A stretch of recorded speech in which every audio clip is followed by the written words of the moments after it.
cooperation with precisely the educational sector and its actors. These efforts include high interactive classrooms dialogues, educational ads and support with campaigns, community-based learning, cartoons and games, storytelling, and obviously some resources on multimedia. We also developed and disseminate among educators and student-free use global peer review tools and resources to enable and support teachers on their teaching journey with their students in different contexts. And those handbooks also are useful to facilitate the teaching and obviously to discuss difficult topics with young children and young adults in a very, very professional way.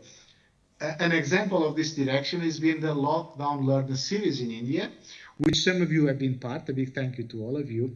And through this intervention, we provided positive framework of action and mentorship to over 19,000 young people and educators across 16 states of India in response to COVID-19 pandemic.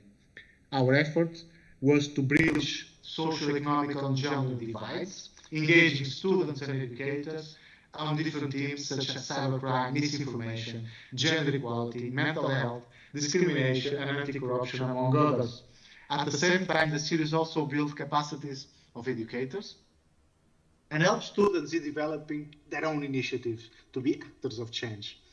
This series was featured as one of the more prestigious UN Innovative Network accomplishments from 2020, one of the best innovative tools of United Nations, and of course this received also part of the UN Secretary General Award in 2021. We are now building on the impact of these initiatives, and we invite all of you, we invite the NPCS, policymakers, educational leaders, young people to join us and connect with us on a broader and collective initiative on this direction. Ladies and gentlemen, before I finish, we need to do more and more for the future of our children. Investment in children is key to eradicate poverty, boost shared prosperity, enhance intergenerational equality, and most important of all, educators like yourselves play a vital role in shaping the lives of young people. You inspire, you guide, you orientate students to become social responsible members of the societies. You are institutionalizing their sense of curiosity, their creativity, their critical thinking, and this is essential for developing ethical and responsible behaviors in students. Once again, I want to congratulate all of you. I want to congratulate NPCS and all of you for the wonderful work that is inspiring all of us, and we look forward to join you and all of you this journey that we are doing together. So thank you very much. Thank you. Education is indeed the only catalyst for change. Thank you, Mr. Marco Texiria. There's a small message from Shri Yuvraj Singh ji. Any school who wants to collaborate with NBT may connect with the organization through director@nbtindia.gov.in. I repeat, director@nbtindia.gov.in. And of course, it is free of cost.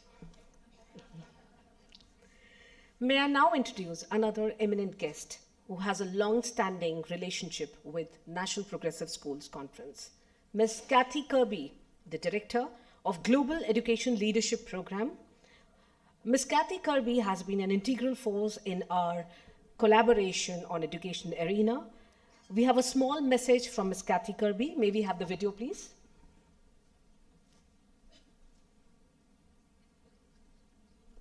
To all honoured delegates at the 50th National Progressive Schools Conference in India. My name's Kathy Kirby. I've been a proud partner of the National Progressive Schools Conference through my Australian organisation, the Asia Education Foundation at the University of Melbourne, and through a long collaboration with Indian education leaders through the Global Education Leaders Partnership. I'd like to extend my sincere congratulations to NPSC Chairperson, Dr. Sudha Acharya, and all the very many people who work so hard every year to make the NPSC conference the success that it always is.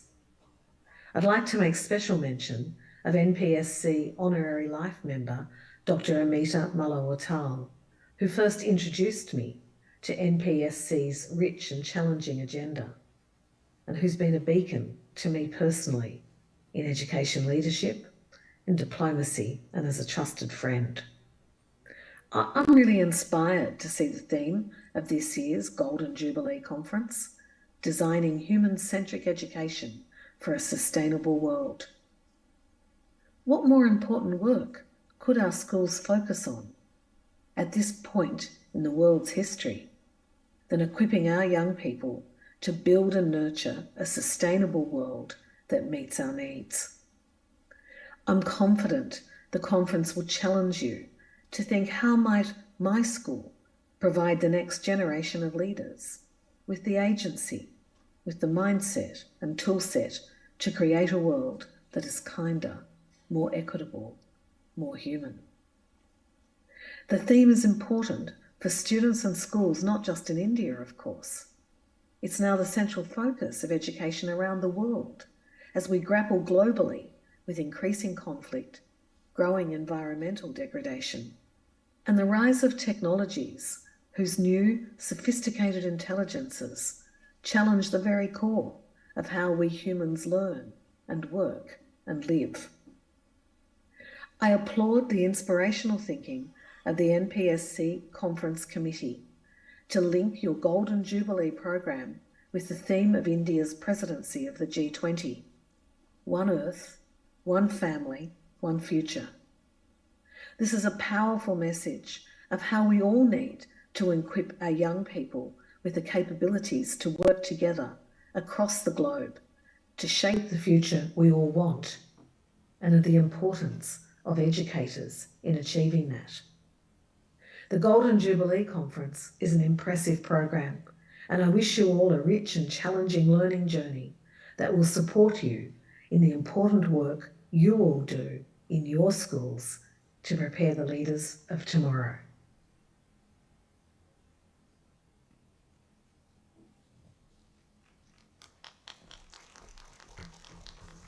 Thank you. That was a message from Ms. Kathy Kirby. We have with us our guest of honor, Ms. Maureen Welsh, former director, Asia Education Foundation, located at Asia Link at the University of Melbourne. The AEF equip educators and students with the intercultural knowledge, skills, and global perspectives to navigate a shared future with Asia. It will mean involved in developing curriculum on contemporary India, engaged Australian teachers and principals through the study tours to India, developed bilateral exchange program for teachers and principals, and convened Linking Latitude India Conference held in Delhi and Agra involving 400 educators. It's an independent consultant who supported the global education leaders, designed programs to establish collaborative relationship between leading principals in India and Australia. May we request Ms. Maureen Welsh to kindly address the gathering. Ladies and gentlemen, Ms. Maureen Welsh.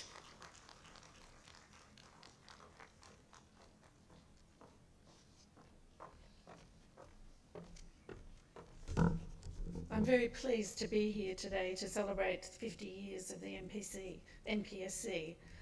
Its members I have known to be of the finest calibre.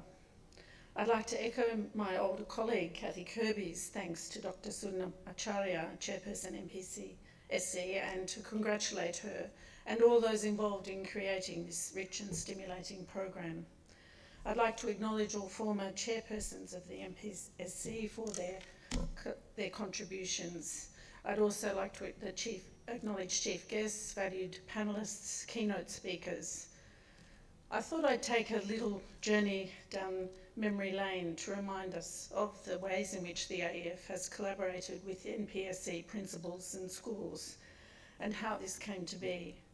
The AEF was established in 1992 at the impetus of our then Prime Minister Paul Keating. He wanted to shift Australia's view from its colonial past and wanted to create an economic and cultural future in the Asia-Pacific neighbourhood. I first came to India in 1992 in a professional capacity. And so for 30 years of the NPSC's 50 years, the AF has collaborated with NPSC member schools and their executive. Over these 30 years, some hundreds of Australian and Indian principals and teachers have participated in bilateral exchanges involving homestays, cultural tours, leadership training and professional learning programs. It culminated with a bilateral international conference linking latitudes held in Delhi and Agra, and indeed in multilateral education conferences partnered by the NPSC for the Global Education Leaders Program. These experiences changed hearts and minds. They resulted in the development of authentic curriculum, which the AF published, inclusive education policies, strengthened our people-to-people links, which are so important for our growth as professional education. Sri Subramanian mentioned the multiplier effect of working with principals and teachers, for it then touches our students. These programs, alongside the growth in bilateral trade, international education and migration, have brought our countries closer together. The AF programs outlined would not have been possible and successful without the generous support of NPSC member schools and the executive. I do have to take just a small moment to acknowledge my very dear friend of 20 years, Dr. Amita Mullen-Wattle, former chairperson of NPSC. Amita has been instrumental to the development and implementation of the AF's programs, partnered with many Indian organisations. She's been responsible for their success. It's due to her incredible thought leadership and her undying passion for education. Thank you, Amita. I hope that the G20 motto, One Earth, One Family, One Future, together with the UN Sustainable Goals, will inspire NPSC member schools to reinvigorate now that the worst of COVID is over, and to grow your international links to create opportunities to share and collaborate as we tackle the many challenges we face into the future to create a sustainable world. For we achieve more when we work together. Again, I'd like to thank you all for this opportunity and to wish you well for the conference and your work into the future. Thank you. Thank you, ma'am. May I now request Chairperson NPSC, Dr. Sudha Acharya, to kindly present a shawl to Shri BVR Subramaniam.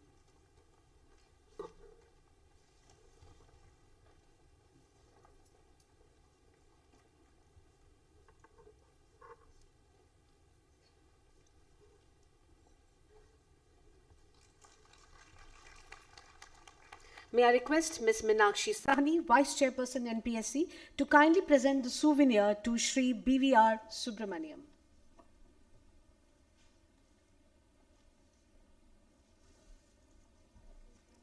Thank you, ma'am. Thank you, sir.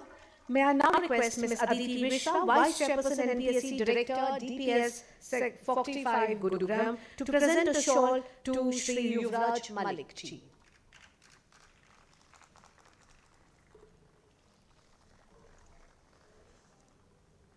May I request Ms. Meenakshi Kushwaha to kindly present souvenir to Shri Yuvraj Malik ji.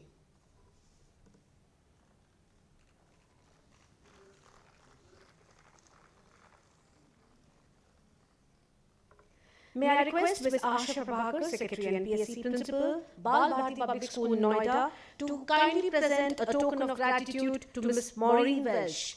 Ma'am, can we have you on stage, please?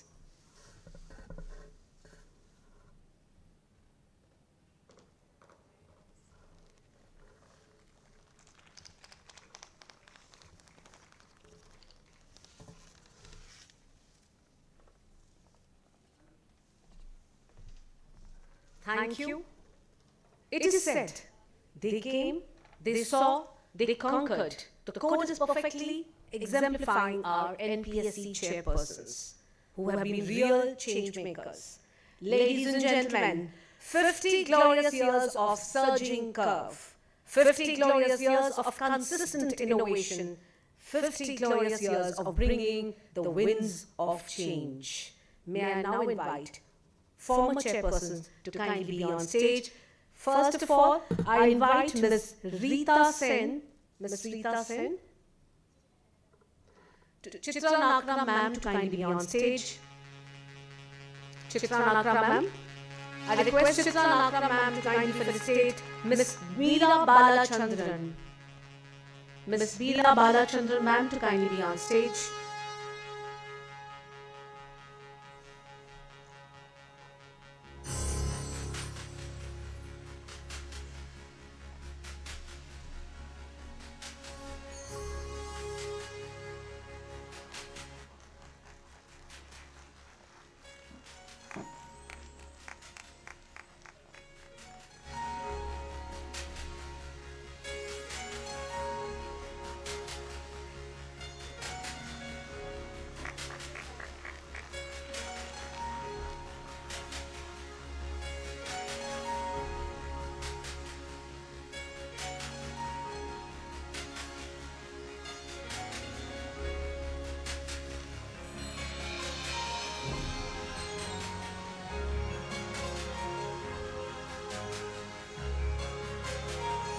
Ladies and gentlemen, this deserves a big round of applause.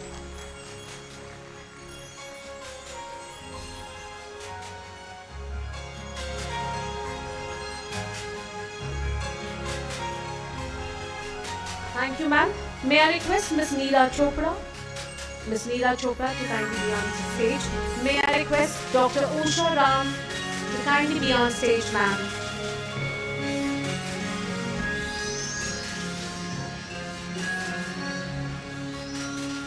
May I request Ms. Rupa Chakravarti to kindly be on stage?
Thank you. May I now request Dr. Rajesh Hasija sir to be kindly on stage. May I request Mr. S.L. Jain sir to kindly be on stage.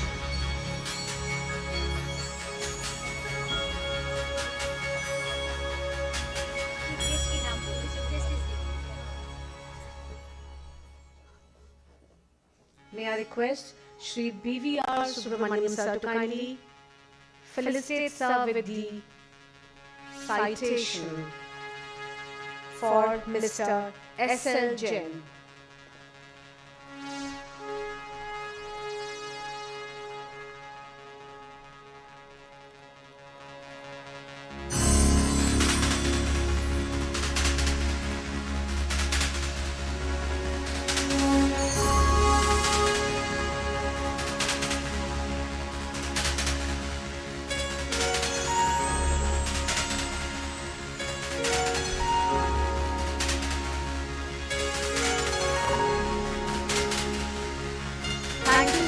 May I request Dr. Sangamitra Ghosh? May I request Dr. Sangamitra Ghosh?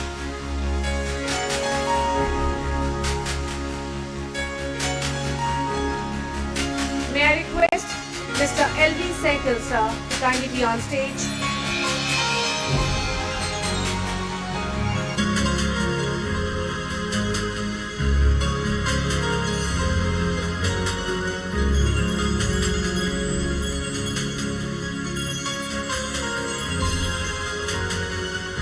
I request Shri Yuvraj Malik sir to kindly present the citation to Mr. L.V. Sehgal sir.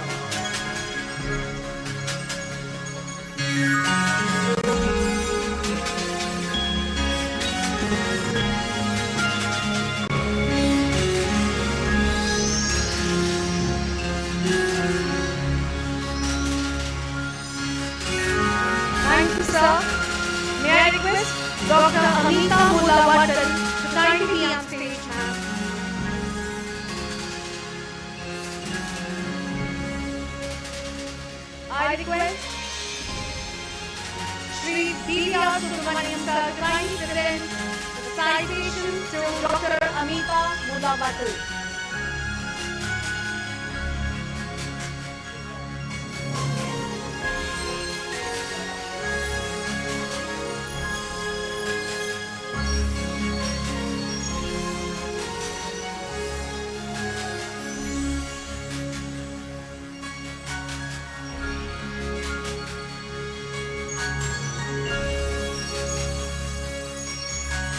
Thank you, ma'am.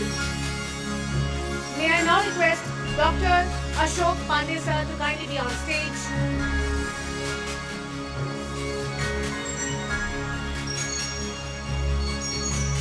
May I request Shri Yuvraj Malik sir to kindly present the citation to Dr. Ashok Pandey sir.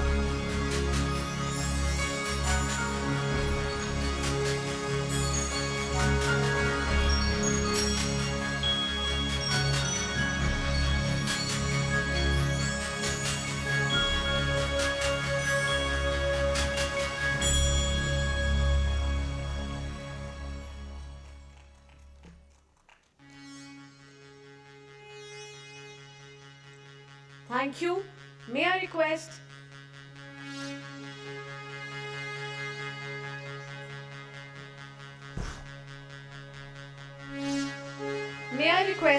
Ms. Sadhna Bhalla to kindly be on stage. I request Shri B.R. Subramaniam sir to kindly felicitate ma'am with the citation. Ms. Sadhna Bhalla ma'am.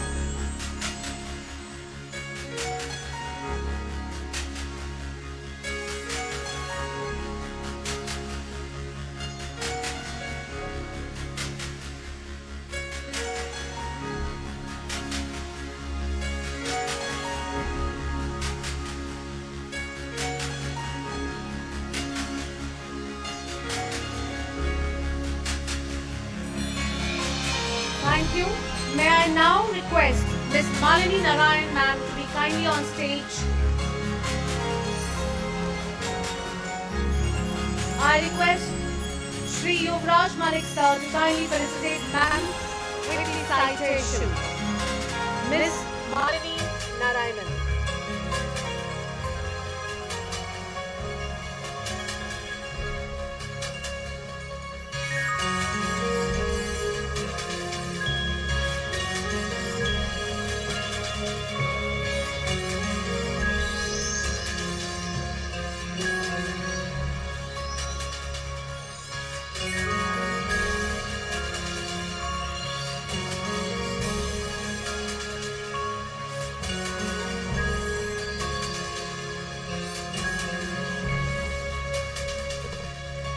Thank you, ladies and gentlemen. We request you to be kindly seated.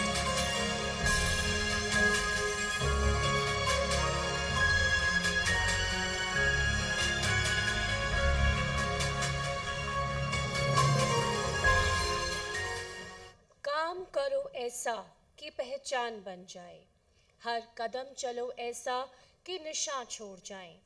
ये क्या कि कदम उठाए और मिल गई मंजिल, बात तो तब है गर मिल जाए नदी तो समंदर ही बन जाए मंजिल।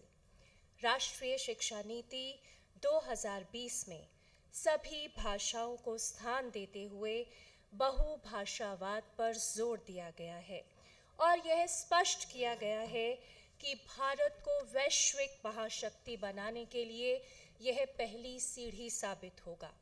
और आज एनपीएससी की छत्रछाया में इन्हीं प्रगतिवादी विचारों को आगे बढ़ाने के अथक प्रयास किए जा रहे हैं। साल 2023 की NPSC publication unifying colours of expression इसका जीता जागता उदाहरण है। इसका अनावरण करने के लिए हम मंच पर आमंत्रित करते हैं माननीय एसएल जैन जी को, जो पूर्व चेयरपर्सन एनपीएससी और लाइफ मेंबर एनपीएससी हैं। महोदय, आपका स्वागत है। माननीय एलवी सहगल जी, पूर्व चेयरपर्सन एनपीएससी। माननीय डॉक्टर अमिता मुल्ला वटल, पूर्व चेयरपर्सन NPSC, माननीय डॉक्टर अशोक पांडे, पूर्व चेयरपर्सन NPSC। इनके साथ ही मंच पर आमंत्रित हैं माननीय Rachna Pant ji, director Ramjas International School, R K Puram. आप सभी सुधीजनों का अभिनंदन। सभी से निवेदन है कि NPSC के प्रकाशन यूनिफाइंग कलर्स ऑफ एक्सप्रेशन का अनावरण करें।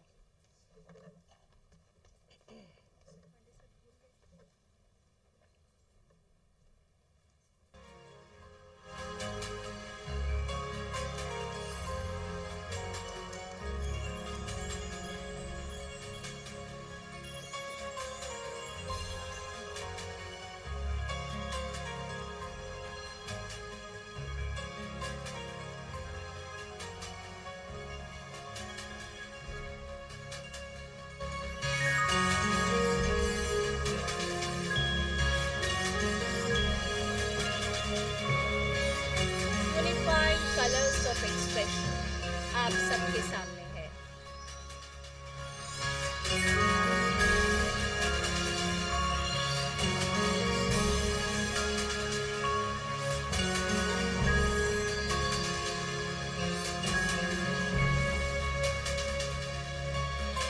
अब मैं निवेदन करती हूँ माननीय अदिति मिश्रा जी से, जो कि vice chairperson NPSC, director Delhi Public School, sector 45 Gurugram. Ma'am महोदया मंच पर आएं और वोट ऑफ थैंक्स दें।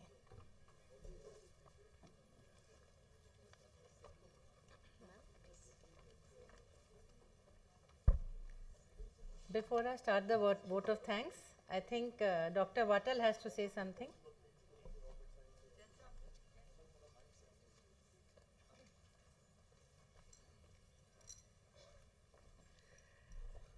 Aditi has sprung this surprise onto me. Namaskar. I think this is the time that we, in the golden jubilee, the golden moment, the golden year, let us felicitate the chairman of the NPSC, Dr. Sudha Acharya, for the absolutely fabulous work that she's done in so many aspects. Sudha, I cannot forget what a wonderful young principal you were, not that you're not young now. But, and I remember bringing you on the executive. Sudha, you have really shone like a star. Wonderful, thank you. And let's give a very, very big hand to Sudha Acharya, Dr. Sudha.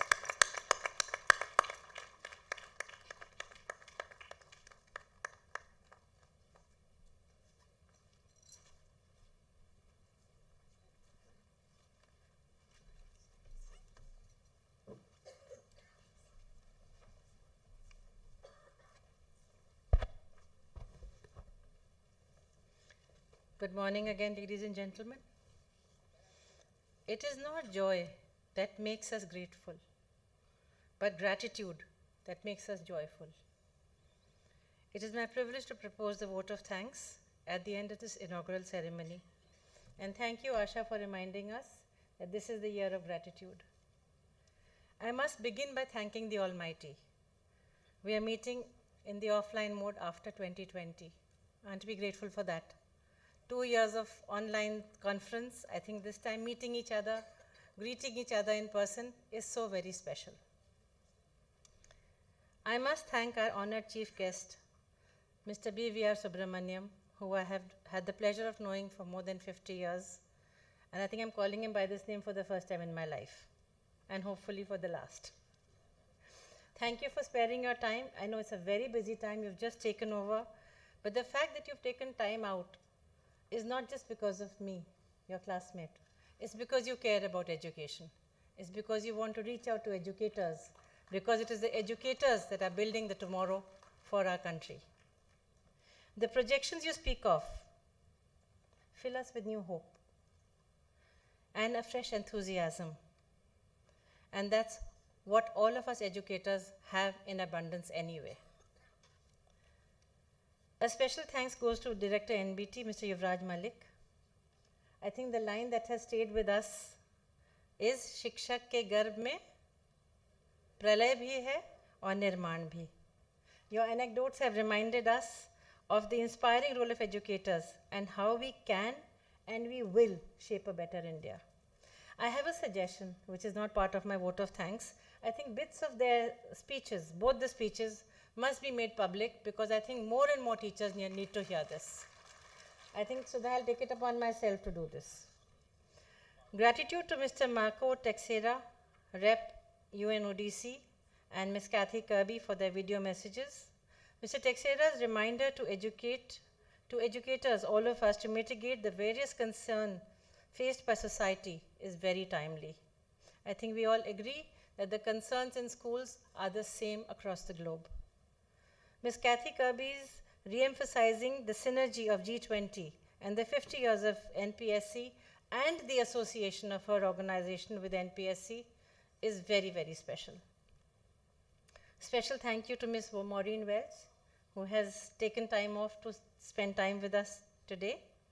Your association with NPSC through Ms. Vatal over the decades has been a very special bond. And yes, for education to be global, truly global, and to create global citizens, we need to work together. Thank you very much, ma'am. A salute to our stalwarts, our past chairpersons who are sitting in the first row, who continue to inspire and lead the way. Thank you, dear ma'ams and sirs, for always being there to guide and support. You all have literally been just a call away. Thank you to the students and teachers of DPS Sector 45 for the graceful dance performance. I hope you all enjoyed it. A huge thanks goes out to the teachers who have contributed to our book of poems in various vernacular languages, weaving beautiful colors of unification. Thank you, Mr. Jain sir, Mr. L.V. Sehgal, Dr. Vatal, Dr. Ashok Pandey, and Ms. Rachna Pant for releasing this, which is going to find pride of place in our libraries, in our offices. Gratitude to all the attendees today, members, former members, non-members, invitees. Your presence is a source of encouragement to NPSC. Last but not the least, a thank you to the executive body of NPSC led by the chairperson, Dr. Sudha Acharya, whose tireless work over the past many weeks has made this conference possible. Dr. Acharya's welcome and Asha's annual report, I think, has set the tone for the conference. I've just been reminded that I need to thank the printer, Ashish Agarwal. I wonder if he's here. Sorry, Manish. I'm so sorry. I always end up saying his name. Manish from Rising Sun and Pitambar, who have printed this in just 2 days, Sudha says. That's a poor reflection on us, actually, if we gave him only 2 days. Last but not the least, a thank you to all the invisible ladies and gentlemen who are backstage. Thank you very much for being here. Jai Hind.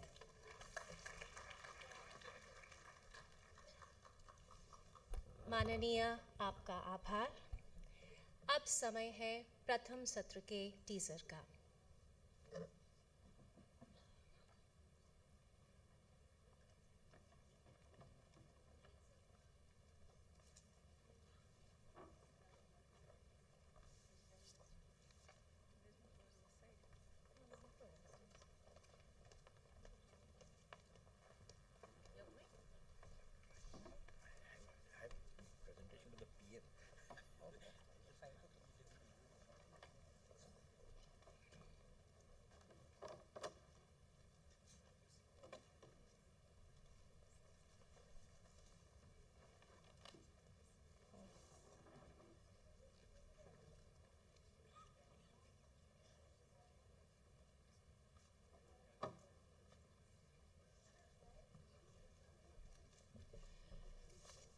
कोई भी देश तब तक आसमां की बुलंदियों तक नहीं पहुंचता जब तक वहां की भावी पीढ़ी तन से, मन से, बुद्धि से और विचारों से यानी पूर्ण रूप से विकसित ना हो. और NCF 2022 में हमारे महान उपनिषदों से प्रेरणा पाकर पंचकोश को शिक्षा के साथ जोड़ने का सार्थक प्रयास किया गया है. यानी अन्नमय स्तर से लेकर आनंदमय स्तर तक अपने बच्चों को ले जाना ही शिक्षा प्रणाली का मुख्य बिंदु माना गया है, जो उनमें सकारात्मकता तो पैदा करेगा ही, साथ ही उन्हें इस समाज के साथ सामंजस्य बिठाना भी सिखाएगा। बुलंद है इनके हौसले और मुट्ठी में हर मुकाम है। देश को ऊंचाइयों तक ले जाना इनका अभिमान है। इसी स्वर को मुखर कर रहा है आज का हमारा पहला सत्र NCF 2022 अ जर्नी फ्रॉम अन्नमय टू आनंदमय विकास। सत्र का आगाज करने के लिए मॉडरेटर्स के रूप में मंच पर आमंत्रित हैं माननीय लता वैद्यनाथन जी, डायरेक्टर ज्ञान भारती स्कूल और former principal modern school Barakhamba road.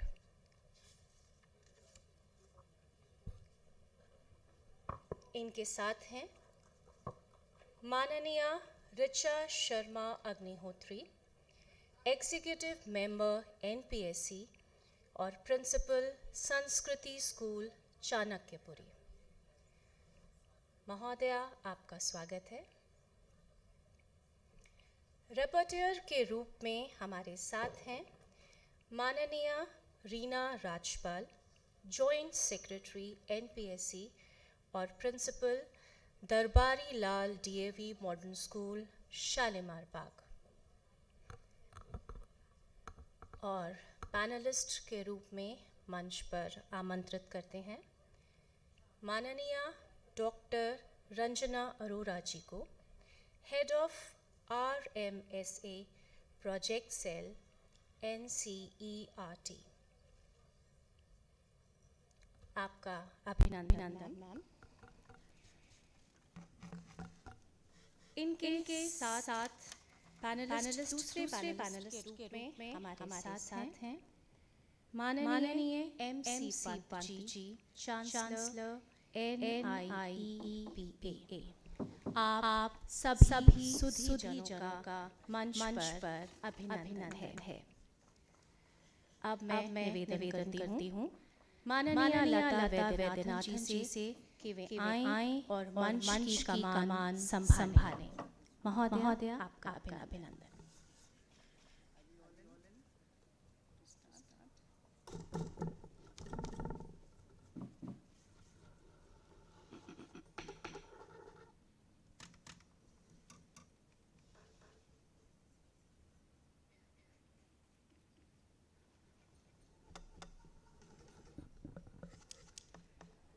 कागज की तिथि थी और नदी का किनारा था।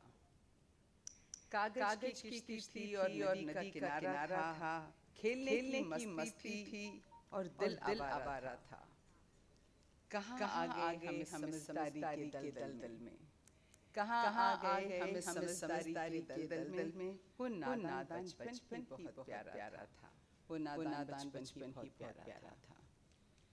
Celebrating the bachpan and the development is perhaps what we are all going to do for the next maybe half an hour, 1 hour, 45 minutes. The whole education system that's unfolding before us is a matter of not just challenge, probably of joys. Because we are standing crossroads and we are ready to launch a new education policy. And some of us are lucky to have traveled through all the four policies and seen its incremental development beyond and now waiting not just to make a small difference, but to be transformation in nature. It's both difficult and daring to moderate a session in which the speakers of today are also the researchers and complete framers who are leading the change envisaged as we move forward to transform the educational landscape. If we always do what we always did, we always get what we always got. So we have to change. Because that's the only constant, as they say. And in this process of change that we are daring to go forward, it's not going to be difficult, but because we are supported by the extraordinary work done by people who are sitting right in front of you, and I'm sure you're waiting to hear them. A playing field that in education defines education for future. Knowledge, skills, and standards required for development. Soft skills that include thinking, reflection, and humanity, and the mental well-being. Can't wait any longer. It's time we got up and say, let's go. That which builds community, collaborates, and continuously rises to meet the unknown challenges. I think, like someone mentioned before me, the past 2 years which kept people away from each other actually tells us the kind of surprises that happen to the population from time to time world over. And therefore, this readiness which the new policy will bring to us without surprising us in any way, and making the transition gentle, more meaningful, more futuristic is really something we're all looking forward to. We just heard the NBT chair saying, be a reader. Someone gave me this book of Amartya Sen on welfare economics, where the expertise of Amartya Sen shows up in this very beautiful book called Rhetoric to Reality.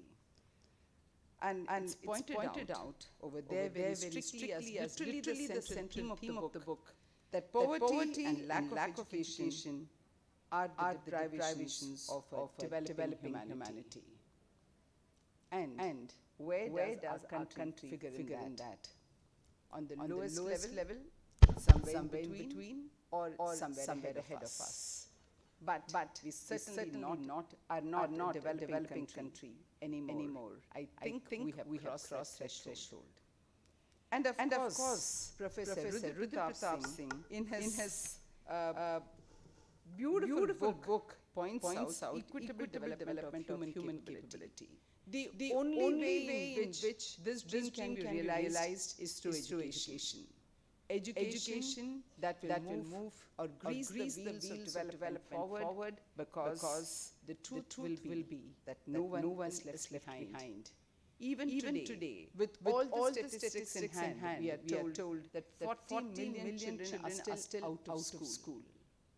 And those in school, the dropout rates, particularly of the women, is not funny.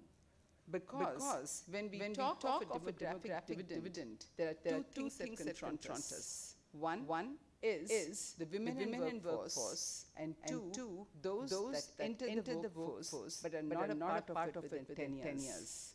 How do we sustain continuous production and productive capabilities of human beings must start somewhere, and I guess the national curriculum framework right from the beginning tells us those lessons.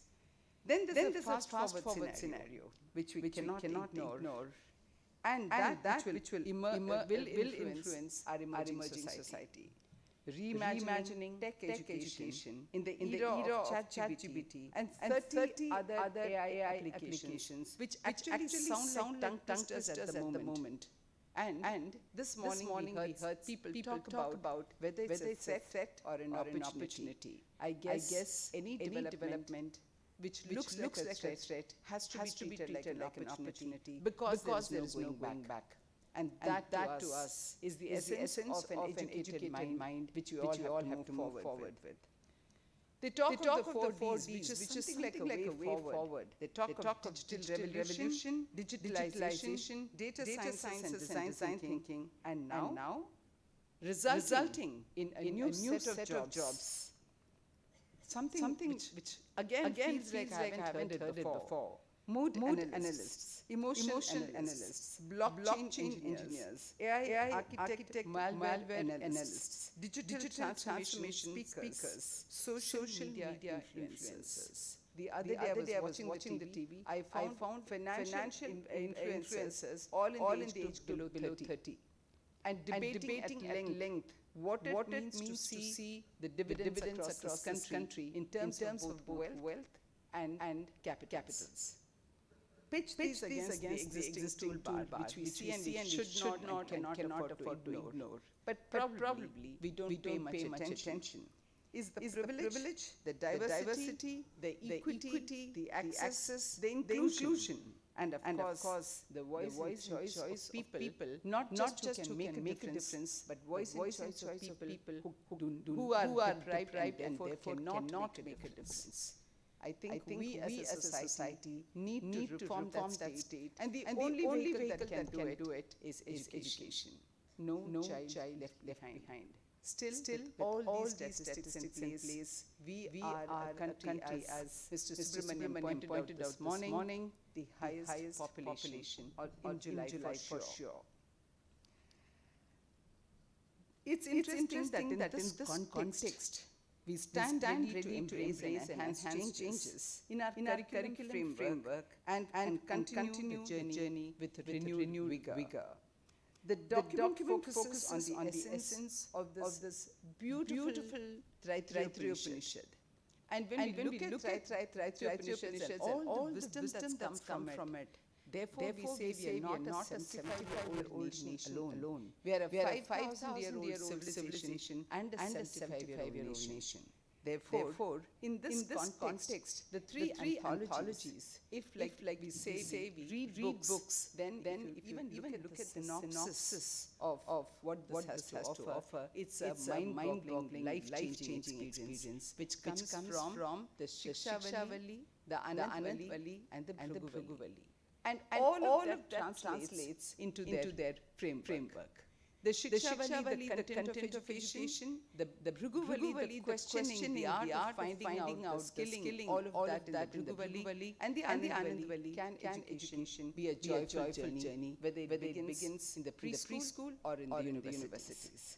And then of course, the Panchakoshas, I think of which we will have a detailed analysis very shortly. The journey from Anandamaya, Vijnanamaya, Manonmaya, Prajnanamaya, and Annamaya. So when I reversed it only to express that the end of the journey has to be Anandam. And therefore we look forward to this changing landscape and waiting for this change to happen across so that it's really valuable for our children.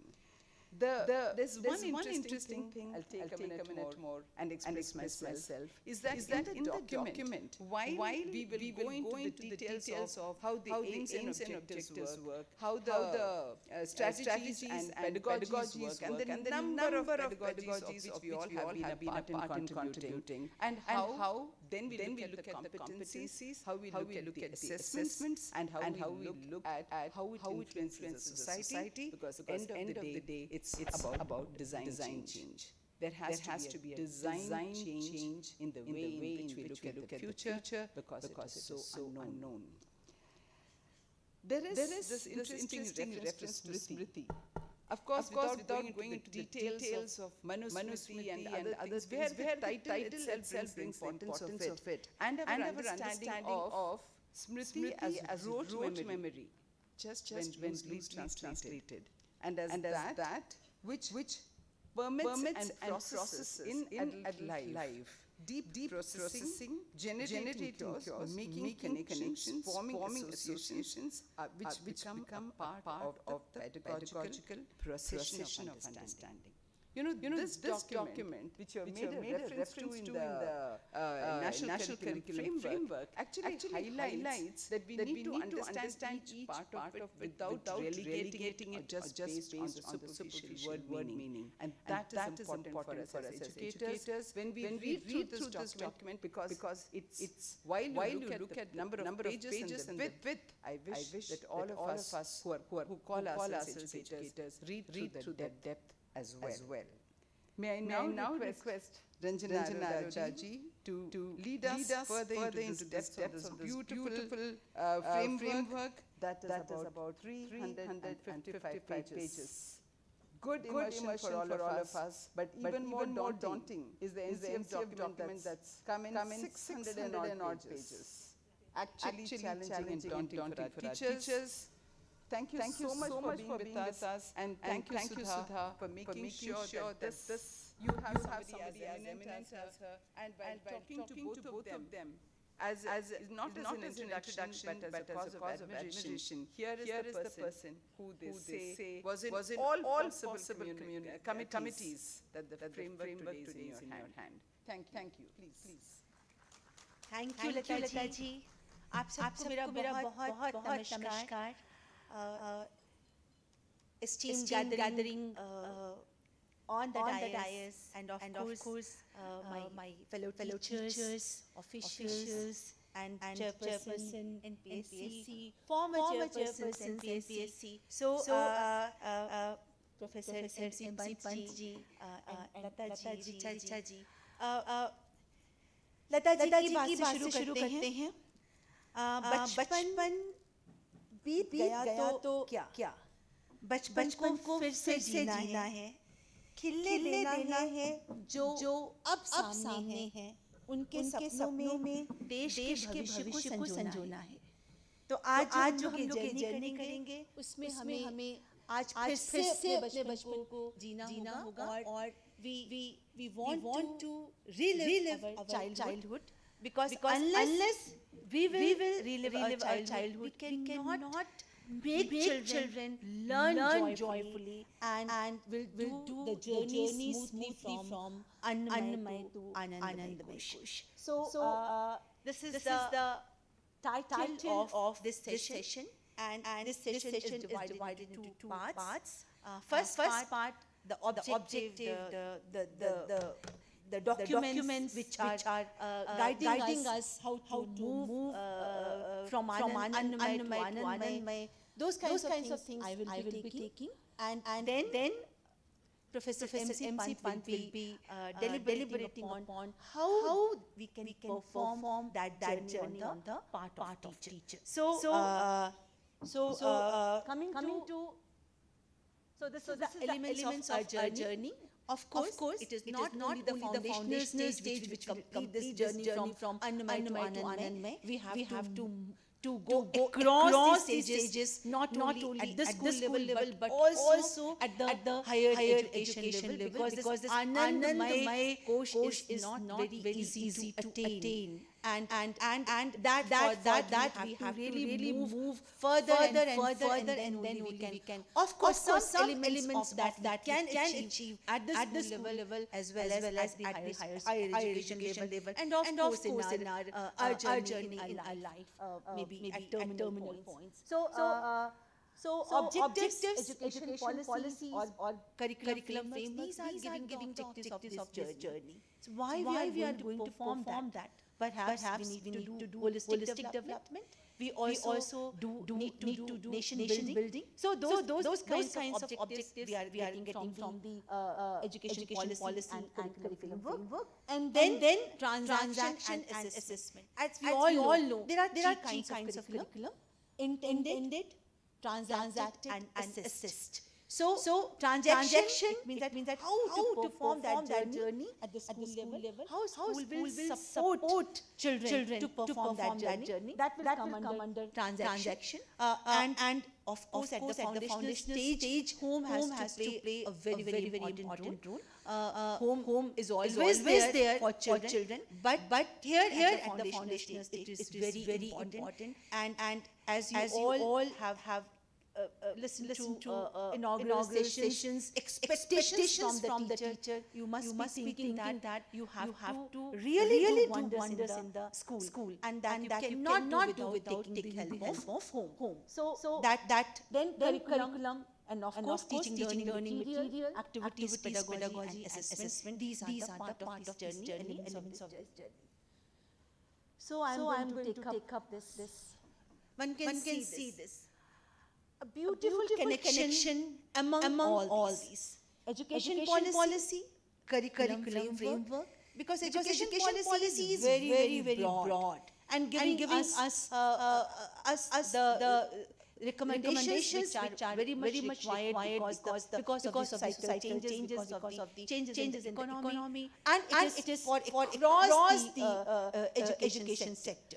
But curriculum framework is specifically for the school, whether it is for the foundational stage or whether it is for all other stages. Then we are coming to syllabus and learning teaching material. This we need to understand this connection is very much important for us. Because whenever we stuck some point of time, why we are doing this? We need to go back because our policies are saying this. Because our curriculum framework are saying this. That's why we are doing this. And they have the intentions. They have the objectives. Sometimes these documents save us because we have to answer so many questions from the public and from all the corners of the country. But why have you included this? Why you are doing this? So these policies, these curriculum frameworks give us the answer. That's why we are doing that. Then of course syllabus. Now we are not focusing much on textbook. This is the crux of this foundational stage curriculum framework, as well as the pre-draft is also saying. Textbooks means many other things. Many teaching learning material we have to not take care of because we believe that if you have to reduce the content, if you have to focus on multiple pedagogies, if play is in the core, then there must be multiple material which we need for the classroom and for teaching learning. Then capacity building program is very much important, and these kinds of orientation, these kinds of conferences do build our capacity. And then transformation at the school level. It is you. Now you can see your role. You are there, you are here. Of course, you are also there. So teachers have immense role to play for transforming the whole education in this country. I'm not focusing on the policies recommendations because we all are aware for last 2 years we have been churning, we have been reflecting on these. Of course, some important points we can see. One is identification of core skills and content. It is very important. And of course, we heard experts in the inaugural session, they all were talking about these core skills. And then multilingualism is very important. Now there is no hard separation that science, mathematics, social science, if child is going into one stream, he cannot move towards the second stream. No. So now there is flexibility, no streaming. So that is no hard separation. Competency-based education. Yes, now you will be able to see changes in your child because you will provide competency-based education. Now it's no more, okay, complete the chapter, then you come to the exercises and we will do some question answer and we will move ahead. No. Now you will see that after completing that chapter, that theme, whether child is able to move towards that competency or not, able to achieve the learning outcomes and able to go towards the curricular goals or not. That we have to see. So I'm not going to take much time on that. So this is the curricular framework. We are going to talk about that. Early childhood care and education, which we are taking as foundational stage because our document is covering only from 3 years to 8 years, which exactly you people are dealing with. So you can see brain development, school preparedness, improved learning outcomes, and this will lead to later on in future employability and overall growth of the country. Foundation is very much important.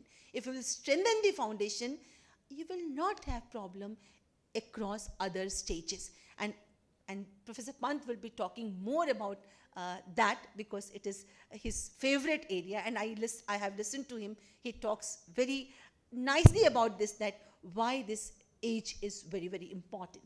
So now you can see National Curriculum Framework for the foundational stage is addressing 3 to 8 years, importantly. 3 to 6 year for early childhood care and education, that is Bal Vatika we are telling, preschool 1, preschool 2, preschool 3, and then 6 to 8 years, class 1 and 2. these are transformative aspects of National Curriculum Framework for Foundational Stage. Flow and interconnectivity among aims, curricular goals, competencies, learning outcomes. You will find ready-made things are there included. Of course, learning outcomes are up to you because these you have to contextualize, but you have competencies, you have curricular goals. The holistic development of child Panchkosh Vikas, Lataji has already referred. Yes, now you already are aware when you were doing your teacher education courses, you used to take this domains, physical motor domain, social emotional domain, and aesthetic domain. But now we are mapping those domains with Panchkosh. This is the contribution of Taittiriya Upanishad. And perhaps those domains which we have been reading from Western textbooks or reading learning teaching material, perhaps they are based on these Panchkosh. And you can see, I will be showing you the curricular goals and the mapping also. Holistic development, how children learn at the foundational stage, it is very important. We need to see play is at the center, toy and game-based pedagogies. Now we are coming out with lots of material, toys, mapping with those kinds of skills. Jadui Pitara is one of the examples which we have launched on 20th February 2023.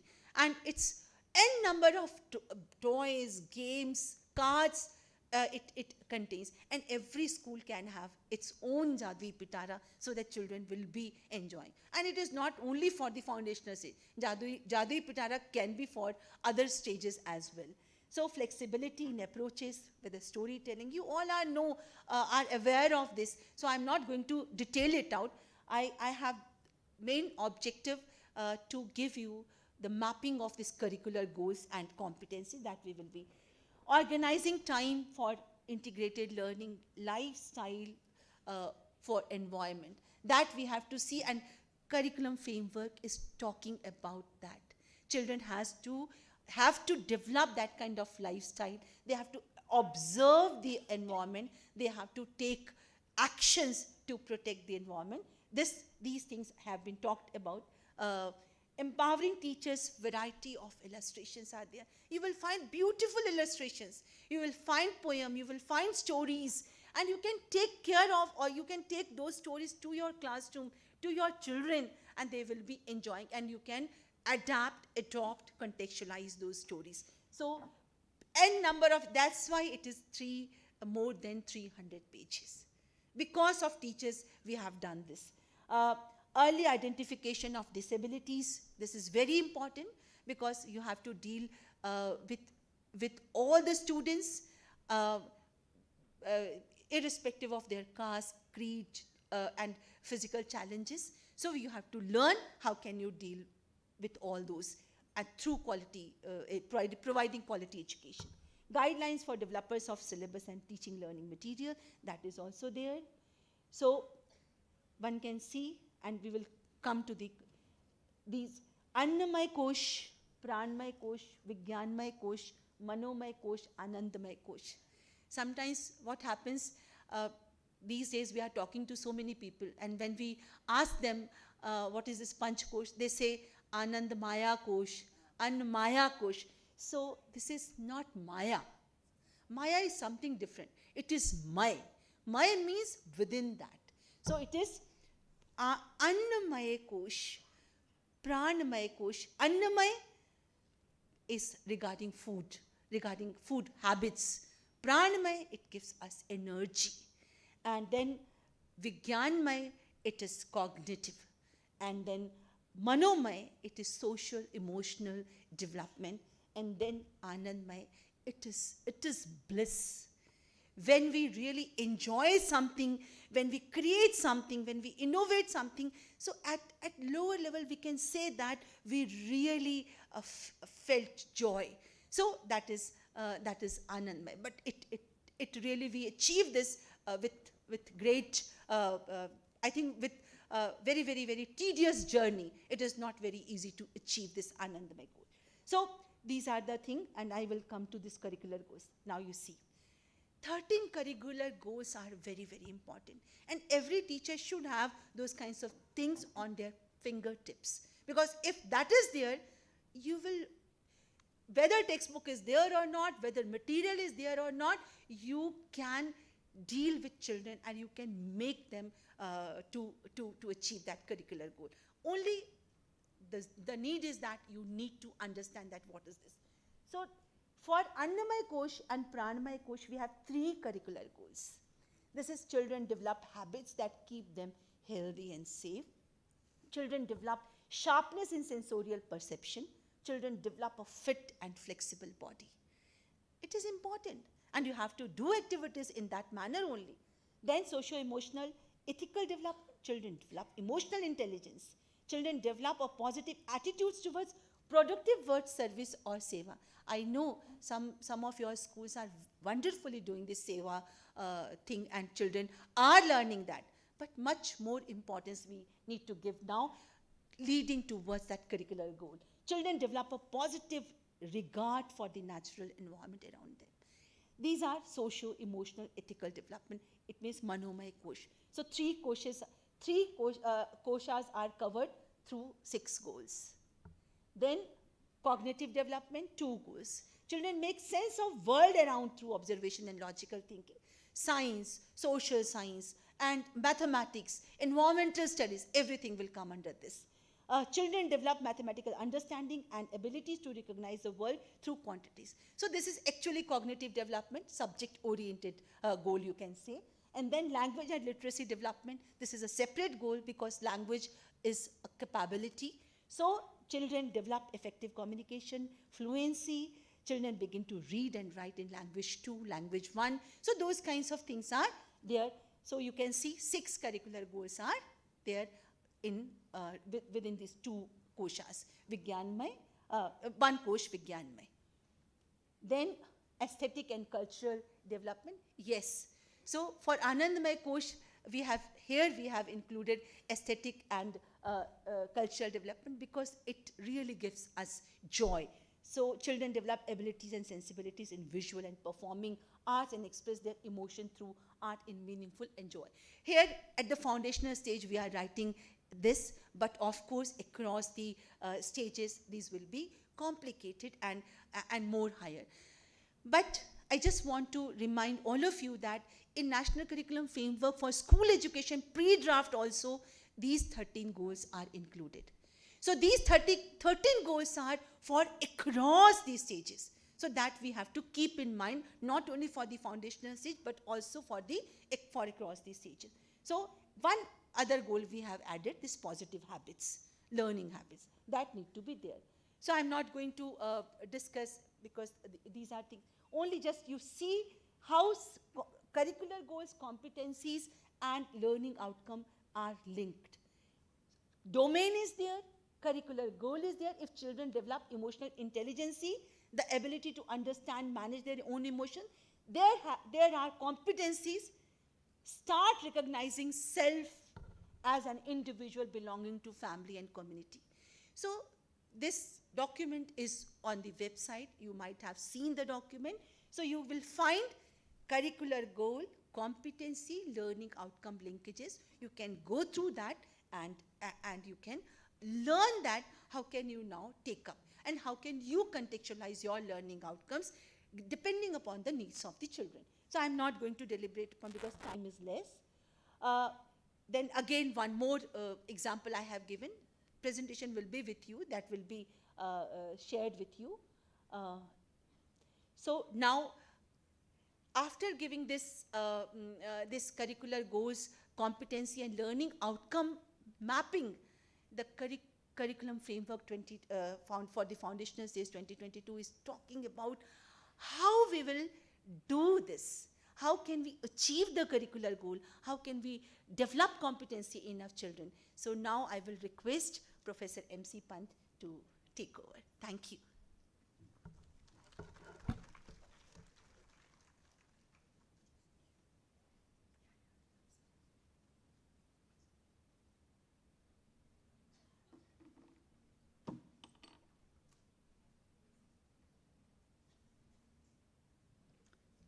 Thank you, Dr. Arora.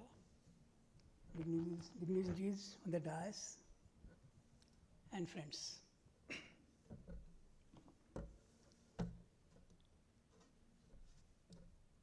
We are at a very important juncture when we are viewing the entire education system perfectly in a new light.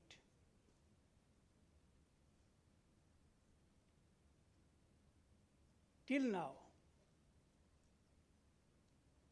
we were working on the premise that the teacher is the repository of knowledge, and he is imparting the knowledge to the child, and child is the recipient, and he is working under the complete guidance of the teachers. Now, the center stage is the child is at the center stage. The teacher's role is completely revisited. Teacher is not knowledge provider, but he will be mentoring the process with which the child is learning. अभी रंजना जी ने आपको बताया, पूरी हमारी जो education pedagogy है, इसमें हम बच्चा सीखेगा, बच्चा कैसे सीखेगा, उसमें किसका रोल होगा, ये ज़्यादा इम्पोर्टेंट नहीं है, तो बच्चा कैसे सीखेगा, क्यों सीखेगा, कब सीखेगा और सीख करके प्रोफिशिएंसी लेवल पर कैसे पहुंचेगा, ये इम्पोर्टेंट है. तो इसलिए हम अब जब बात कर रहे हैं, अभी आपको रंजना जी ने कहा, हम मल्टी डिसिप्लिनरी बात कर रहे हैं, मल्टी लेवल एजुकेशन की बात कर रहे हैं, फ्लेक्सिबल अप्रोच की बात कर रहे हैं. हम ये कह रहे हैं कि आपकी स्ट्रीमिंग मल्टी स्ट्रीमिंग हो जाएगी, आप जो बच्चा चाहे जब चाहे तब वो जिस स्ट्रीम में जाना चाहे वहाँ जा सकता है.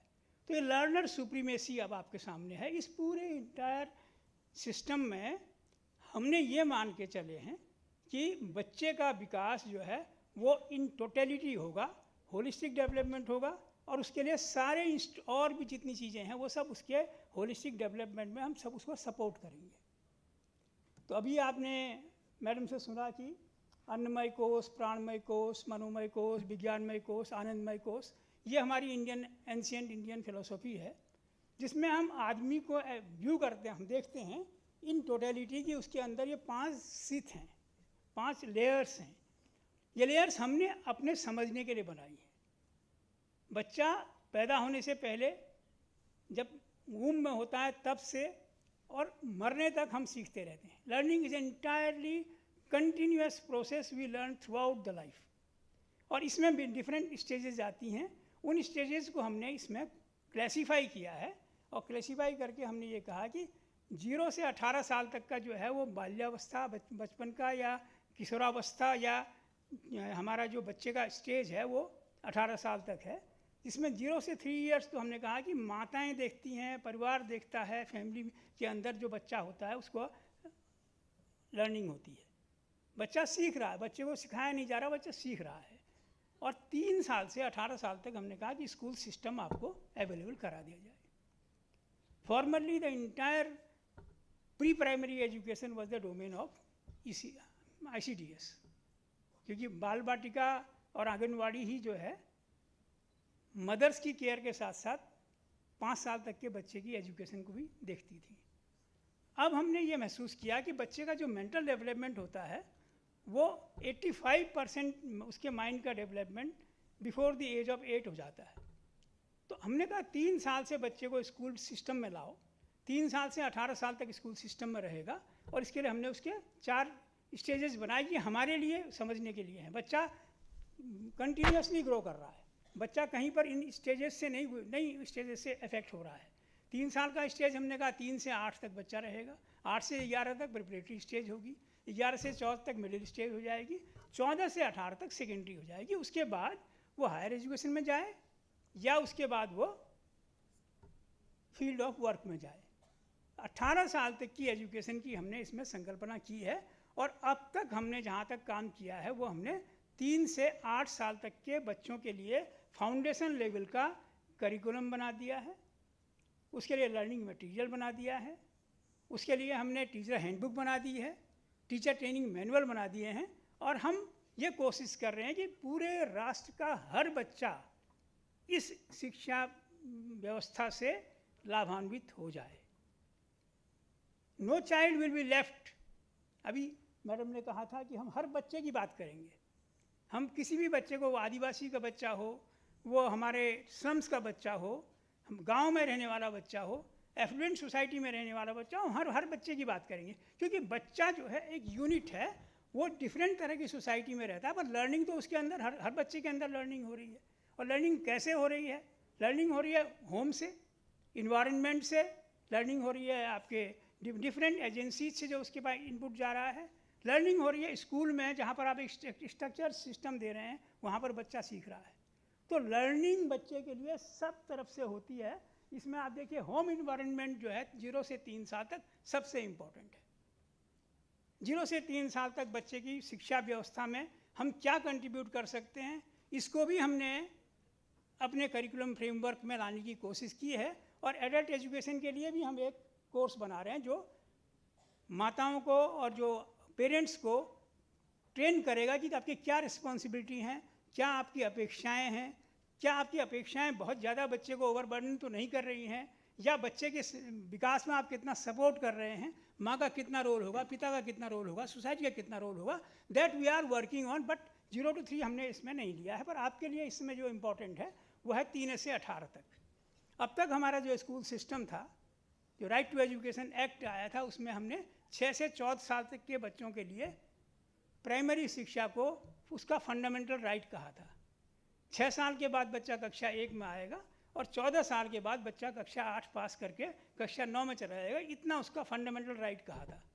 पर अब हम ये कहते हैं कि फंडामेंटल राइट जो है वो उसकी सीमा उससे थोड़ी बढ़ाई जानी चाहिए। ये अभी सामने नहीं आया है, पर 6 साल से पहले जो 3 से लेकर के 6 साल तक का पीरियड है, ये सारी स्टडीज़ बताती हैं कि इस पीरियड में यदि बाल बाटिका में बच्चे गए हैं तो कक्षा 1 में उनका रिटेंशन, उनका जो कॉम्पिटेंसीज हैं वो काफ़ी ज़्यादा ठीक होती हैं। जिन बच्चों ने बिल्कुल किसी स्कूल में नहीं पढ़ा है उन बच्चों के लिए कठिनाई होती है। इसके लिए बहुत ज़्यादा रिसर्च हुई। इसके बाद हमने इसमें एक कोर्स बनाया जिसे हम कहते हैं स्कूल रेडीनेस प्रोग्राम, जो स्कूलों में चलाया जा रहा है अभी, जहाँ पर बाल बाटिका नहीं है। पर आपके प्रोग्रेसिव स्कूल्स में तो मैं समझता हूँ सब में आपने नर्सरी भी शुरू किया है, शायद मेरा ख्याल है प्रेप के 1st and 2nd आपने किया है, तब आप बच्चे को यहाँ पर लाते हैं। तो आपके लिए बहुत ज़्यादा ये अजनबी नहीं होगा। पर उन स्कूलों में जहाँ पर ये प्री प्राइमरी क्लासेज और नर्सरी क्लासेज नहीं थी, उनके लिए 3 से 6 तक हम इसको सारे स्कूलों में लाने की बात कर रहे हैं, ताकि पूरे राष्ट्र का हर बच्चा इस शिक्षा व्यवस्था से लाभान्वित हो जाए। जब बच्चा आगे, वो पावर पॉइंट आपका थोड़ा गड़बड़ा गया लगता है, यदि आ जाता है तो ठीक है, नहीं कोई बात नहीं। अब इसमें देखिए जो पूरा पेडागोजी है, 3 साल से 6 साल तक की पेडागोजी आप सब जानते हैं, ये प्ले बेस्ड है, एक्सपीरियंशियल लर्निंग होती है, एक्टिविटी बेस्ड लर्निंग है। इसमें बच्चे को हम कुछ सिखाते नहीं हैं, हम बच्चे के आगे परिस्थितियाँ ऐसी पैदा करते हैं कि बच्चा उनसे सीखे। उसे खेलने का मौका देते हैं, उसे हम एक्टिविटी करने का मौका देते हैं, उसे आपस में एक दूसरे के साथ सहयोग करने का मौका देते हैं, और उससे बच्चा जो है वो एक्टिविटी से सीखता है। हम उसे सिखाते नहीं हैं, पर हम परिस्थितियाँ पैदा करते हैं। उन परिस्थितियों को पैदा करने के लिए टीचर का रोल जो है अब मेंटर का हो गया है। टीचर क्या करेगा, बच्चे के सामने परिस्थितियाँ रखेगा, बच्चे को उस प्रोसेस में लाएगा, और उस प्रोसेस में ला करके बच्चा अपने आप सीख रहा है, लर्निंग उसके अंदर हो रही है। क्योंकि ये learning is a process which is in the self, बच्चे के अंदर है। तो हम यहाँ पर हमने जो बात कही है आपसे, इसमें ये कहा है कि कन्वर्सेशन करेगा, स्टोरी टेलिंग करेगा, टॉय बेस्ड लर्निंग करेगा, music, movement, art and craft, indoor game, outdoor game, spend time with the nature. ये जो हैं ये वो एक्टिविटीज़ हैं जिनसे बच्चा सीखता है, और बच्चा अपना लगातार सीख रहा है, 3 साल की एज में सीख रहा है, 3 से 4 साल तक। अभी मैडम ने आपको ये बताया कि इसमें उन्होंने करिकुलर गोल्स आपके लिए डिफाइन कर दिए हैं। हमने 6 डोमेन्स में बांटा है। डोमेन्स में सारे डोमेन्स जो हमने बनाए हैं वो आपके ह्यूमन डेवलपमेंट के डोमेन्स हैं, अन्नमय कोश, मनोमय कोश, प्राणमय कोश, विज्ञानमय कोश, आनंदमय कोश। उनके साथ एक आपने इंटरपर्सनल रिलेशंस को भी रखा है। यदि आप इसे अभी इसके यदि केवल हम इसके कॉग्निटिव डोमेन की बात करें या मनोमय कोश की ही बात करें, तो जो अभी लेटेस्ट थ्योरी आई है उसकी मल्टीपल इंटेलिजेंस थ्योरी निकाली थी जिसने, उनकी एक किताब आई है नई, गार्डनर की 5 माइंड्स ऑफ द फ्यूचर जो थ्योरी आई है, उसमें उसने कहा है कि synthesising mind, creating mind, discipline mind, relational mind and aesthetic mind. तो ये जो माइंड का जो उन्होंने अभी रिसर्च हो रही है, उसमें मन के विकास के लिए किस किस तरह की स्थितियां हैं, इन सब को हमने ध्यान में रखा है। और इसमें जो एक्टिविटीज़ आप करा रहे हैं, इसमें बच्चे का फिजिकल डेवलपमेंट भी होगा, उसका स्वास्थ्य बहुत अच्छा रहना चाहिए। जब स्वास्थ्य ये physical development through out life रहेगा, क्योंकि ऐसा नहीं है कि आपने फिजिकल डेवलपमेंट के लिए बच्चे को तैयार कर दिया और वो केवल 3 से 6 साल या 8 साल तक ही उसके फिजिकल डेवलपमेंट की आवश्यकता पड़ेगी। फिजिकल डेवलपमेंट की आवश्यकता तो हमको भी आज है। हमारी लाइफ क्यों इतनी रेगुलेटेड नहीं होनी चाहिए कि हमें कोई बीमारी ना हो। जहाँ तक प्राणमय कोश की बात है, एनर्जी आपके अंदर सारी आपके वाइटल ऑर्गन्स कंप्लीट फंक्शनल हों, ताकि सेंसरी ऑर्गन्स आपके कंप्लीट फंक्शनल हों। जितने सेंसेस से आपके पास जो इन्फॉर्मेशन आती है, उसे आप जब ब्रेन में ले जाते हैं, तो जब आपके सेंसेस ही काम नहीं करेंगे तो ब्रेन कैसे काम करेगा। उसके बाद मन में जब आता है, तो उसमें आप ये देखते हैं कि हम इसमें ब्लूम की टैक्सोनॉमी से काम कर रहे हैं, नॉलेज अंडरस्टैंडिंग एप्लीकेशन स्किल से काम कर रहे हैं, या हम इसमें हायर ऑर्डर कॉम्पिटेंसीज की बात कर रहे हैं। बच्चे के सामने अपॉर्चुनिटी सारी जाएंगी। बच्चा नॉलेज को क्रिएट करता है, बच्चा नॉलेज को एक्सेप्ट करता है, बच्चा नॉलेज को अंडरस्टैंड करता है। क्योंकि जब तक बच्चा उस एक्टिविटी से पास नहीं होगा, आप उसे हर्ष में कोच कर देंगे तो बच्चा उसको जो है रट लेगा, उसकी मेमोरी में आ जाएगा, रिपीट कर देगा, रिपीट करने से रॉट मेमोराइजेशन हो जाएगा और नई चीज़ क्रिएट नहीं कर पाएगा। इसलिए बच्चे को मौका देना है कि वो अपनी फैकल्टीज़ को पूरा का पूरा डेवलप करने के लिए उसे मौका मिले, और बच्चा उसके अंदर जो है उसको सिंथेसाइज करे, मनन करे, चिंतन करे और उसको नए नए स्वरूप में लाए। इसके लिए हमने क्या कहा है कि हमने कहा कि पंचपदी में व्यवस्था रहेगी। पंचपदी व्यवस्था ये पुरानी हमारे इंडियन सिस्टम की व्यवस्था है। इसमें अदिति हमने कहा है कि कोई भी नया कंसेप्ट, आप स्कूल में टीचर्स हैं, आप बच्चों को but I will take 5 more minutes। Actually जब बच्चा आता है तो आप एक कंसेप्ट उसके सामने रखते हैं, आप उसे कोई भी चीज़ देते हैं। आप खेल कराने की बात करेंगे, आप मान लीजिए तो नया एक गेम शुरू कराते हैं।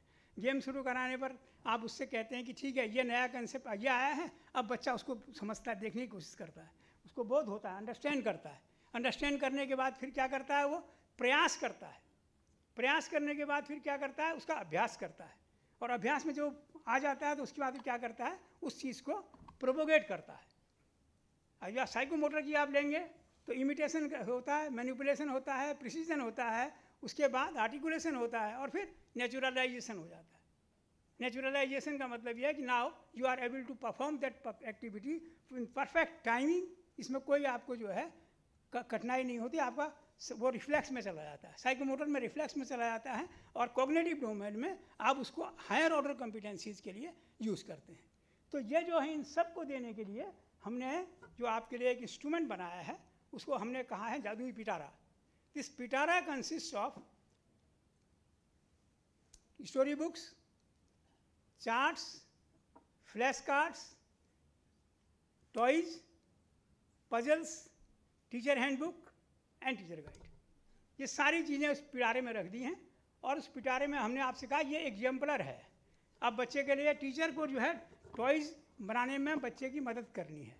बच्चे के लिए एग्जाम्पलर मटेरियल हमने आपको दे दिया है। अब आप उसको कैसे यूज़ करेंगे और कैसे कैसे उस बच्चे के अंदर जो आपने लर्निंग ऑब्जेक्टिव्स बनाए हैं, वो लर्निंग ऑब्जेक्टिव्स उन एक्टिविटीज़ को करने के बाद बच्चा कैसे प्राप्त कर रहा है, कैसे वो लर्निंग ऑब्जेक्टिव्स उसी कॉम्पिटेंसी को बढ़ा रहे हैं, और कॉम्पिटेंसी से फिर आपके करिकुलर गोल पूरे हो रहे हैं और आपका ऑब्जेक्टिव पूरा हो रहा है कि हमने इस बच्चे को इस स्टेज तक लर्निंग इसके अंदर हो गई है। और स्टेज वाइज लर्निंग आप 0 से 3 से 6 तक ले जाएंगे। 6 के बाद क्लास 1 और क्लास 2 की जो आपके लर्निंग ऑब्जेक्टिव्स एनसीईआरटी ने डिफाइन किए हैं उसके लिए व्यवस्था की गई है। और ये पूरा का पूरा जो ये प्रोसेस है, इस पूरे प्रोसेस में जब आप बच्चे को गुजारते हैं तो उनका जो आप कंटिन्यूस जो आप उसका असेसमेंट करते हैं, वो असेसमेंट डिफरेंट स्टेजेस का असेसमेंट होता है। उस स्टेजेस में आप ओरल असेसमेंट भी करते हैं, ऑब्जर्वेशन से भी करते हैं, बच्चे से बात करके भी करते हैं।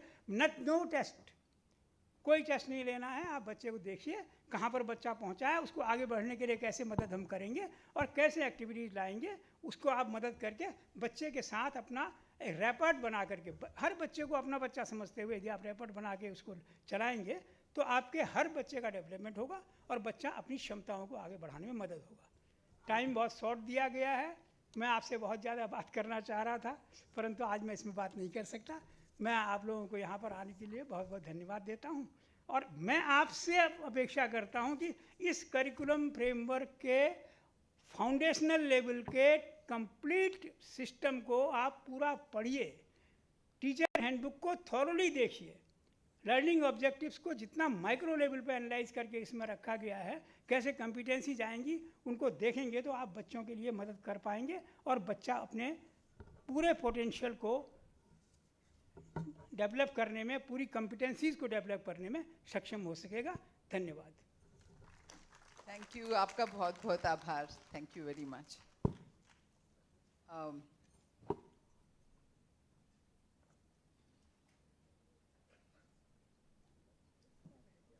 So I think in the interest of time, we will avoid any question answer session because I think both of them will be available to us. And there's a lot of wisdom that comes through all these books that we have in hand. They have made it so complete and so informative that there may be just a few doubts left. I just want to hand it over to Richa to wind up the session, understanding very clearly that even in the economic sense, both the market benefits and the non-market benefits are absolutely worth all our efforts for the purposes of early childhood education. Richa.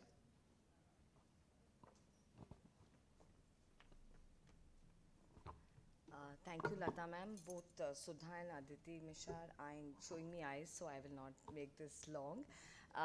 But I think it's with a sense of humility and being overwhelmed when you see the document and the wealth that the document brings with us, that we'd like to thank you, Ranjana ji and Professor Pant, for giving us a minuscule part of this wealth. And sir, हम भी आपसे बहुत सारी बात करना चाहते थे, so we are sorry that there's shortage of time.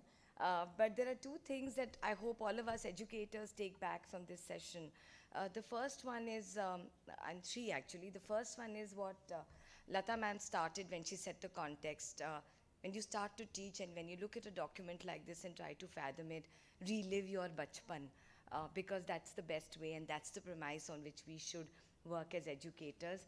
Professor Pant said the same thing, that the learner, the supremacy of the learner is what is evident from a document like this. So thank you very much for taking us through the intent, the vision, the curriculum objectives, as well as the implementation and finally the evaluation.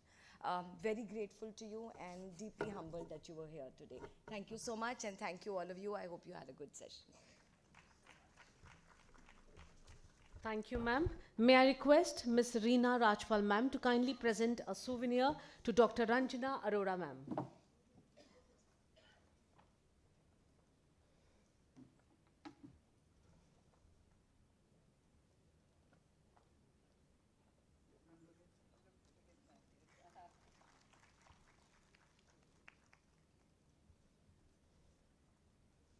May I now request Ms. Rekha Sharma, ma'am, Ms. Rekha Sharma, ma'am, to kindly present a souvenir to Mr. M.C. Pant, sir.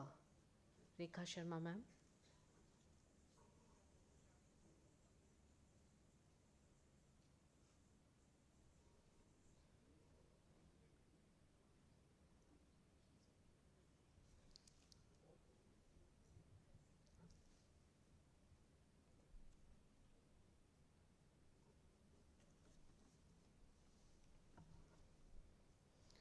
To present a souvenir to Mr. M.C. Pant. Rekha Sharma ma'am.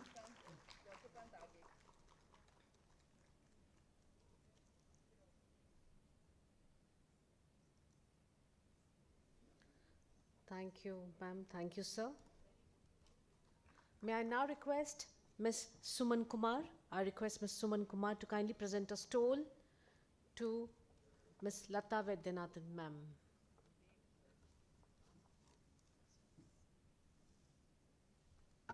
Suman Kumar, ma'am, to kindly present a stole to Lata Vaidyanathan, ma'am.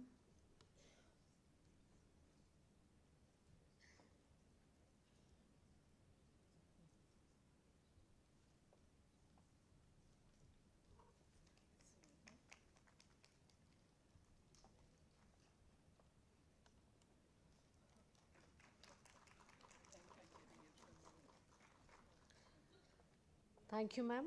May I request Ms. Richa Prakash, ma'am, Ms. Richa Prakash, ma'am, to kindly present a stole to Ms. Richa Sharma Agnihotri, ma'am.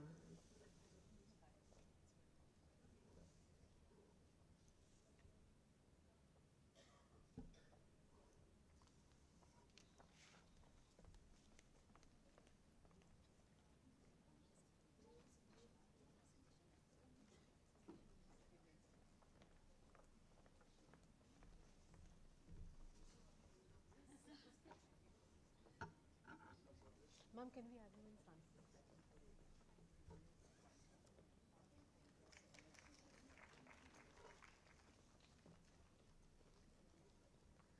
Thank you, elite panelist. Thank you so much. With this, we move on to our next session.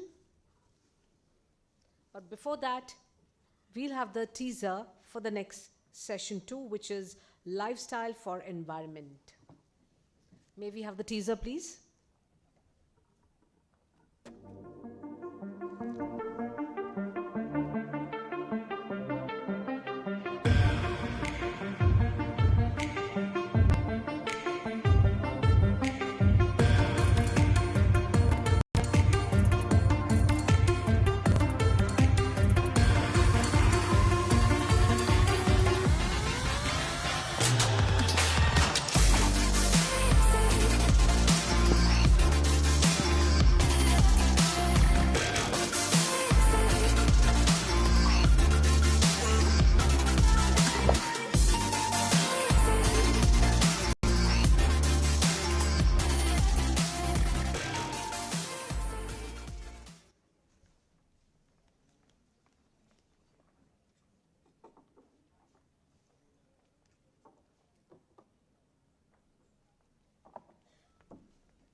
The concept of lifestyle for environment, life, was introduced at COP26 in Glasgow on 1st November 2021, calling upon the global community of individuals and institutions to drive life as an international mass movement towards mindful and deliberate utilization instead of mindless and destructive consumption to protect and preserve the environment.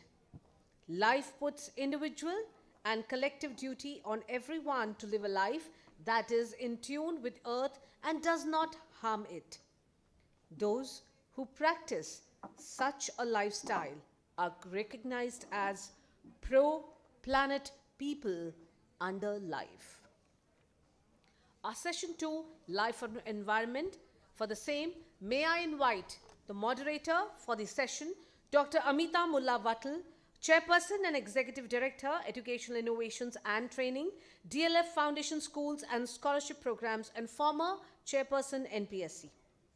May I invite Rapporteur of the session, Ms. Tanya Joshi, Executive Member, NPSC and Principal, The Indian School, South Delhi.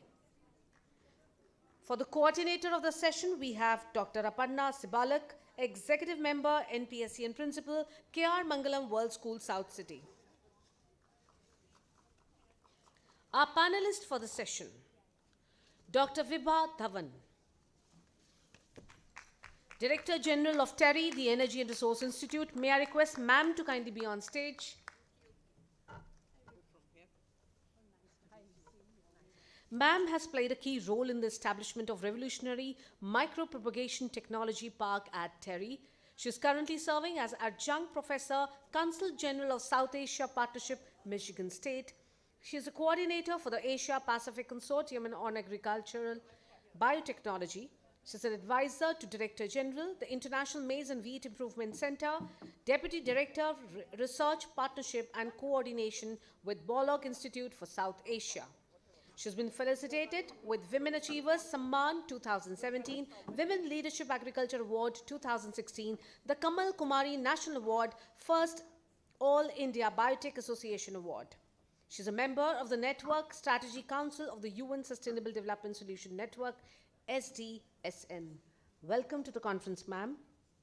Our next panelist, Dr. Kalpana Sastry, Managing Director, AG Hub, chairs T20 of the G20 Task Force on Accelerating SDGs. May we have you, ma'am, on stage? Ma'am is there, okay, wonderful. Ma'am is a distinguished scientist from Agriculture Research Service of ICAR, currently the Managing Director of AG Hub Foundation. She has held the position of Joint Director of National Academy of Agriculture Research Management. She is a faculty at Tata Institute of Social Sciences, a recipient of prestigious awards like Professor M.G. Narasim Award, India Phytopathological Society Gold Medal, Srimati Chandaben Mohanbhai Patel Vasvik Award, the ICAR AHRD Fellowship by FAO, Occasional Lecture Award OLP Award, and the Fulbright Senior Research Fellowship. Welcome to the conference, ma'am. Our next panelist, Dr. Ashok Khosla, Chairman, Development Alternatives. Sir has founded Development Alternatives in 1982 as a major step towards fulfilling his dream for sustainable development. He is responsible for policy, strategic planning, and overall supervision of the organization's operation. Is appointed director for UNEP's Infoterra in 1976, worked in leading institutions like Environmental Planning, Government of India, International Union of Conservation of Nature, Club of Rome, United Nations International Resource Panel, and many more. Welcome to the conference, sir. May I request the moderator, Dr. Amita Mula Wattal, ma'am, to kindly take over the session for further proceeding. Over to you, so very much. Thank you so very much, Ritu. I hope I'm audible to everybody. Yes. Right. I'm not going to go on the podium. Usha. So it's fantastic that we have a 3/4 empty hall. It's also fantastic that we have the most amazing panelists who are sitting here with me. And they're thought leaders. They're people who changed institutions, organizations, individuals. So let's give them a very big hand because you're a bit sleepy. Are you awake? Yes. Arise? Yes. Cool. Right. So, life and environment. When all the great galactic systems have sighed to a frozen hope in space, do you think there will be remnants of beauty in the human race? Do you think there'll be a vestige of a sniffle or a cosmic tear? Do you even think a greater thinking thing will give a damn that man was here? Please clap. Well, you know, Carl Sagan, the great cosmetologist and the great astrophysicist, he said that we are all made out of stardust. Why did he say that? He said that because he said that the iron in our blood has come from the stars. He said that the calcium in our bones and our teeth has come from the stars. And in fact, the carbon in our DNA is from the stars. So that's what Carl Sagan said. So basically, we're all interdependent. We've come from the Big Bang, from the helium and the lithium, from the Big Bang. And if we look at that, what do we see? That this world took 13.8 billion years in the making. It's the only life we know, the only planet that we know has life as of now. And we need to preserve that. And it's interesting that every action, every heartbeat, every decision is interdependent. And every creature in this planet has had one of the most violent and at the time one of the most colorful and the most beautiful histories that they are related to. So what lies in you lies in me. And I think that's what SDG or life and environment is about. The entire framework of the SDG goals, we keep talking about SDG 4, which is lifelong learning and inclusion, but it goes way beyond that. It goes way beyond that into all the SDGs, whether it is gender sensitivity in SDG 5, or it is wellness in SDG 3, or whether it is climate action in SDG 10. Every single SDG goal is connected with the interdependence of life. And just before I turn to Kalpana Shastri and talk to her, I'm going to tell you about Edward Lorenz. You may have heard the theory of chaos of Edward Lorenz. And Edward Lorenz was a mathematician. But in his metaphor, he talks about the fact, in a metaphor, that if a butterfly flaps its wings in the Amazon, there is a tornado in Beijing. It's a metaphor, but which actually means that the most smallest things that we do impact the most complex things in our lives. And that's what ecology, environmental sensitivity is about. And how do we bring that sensibility into children?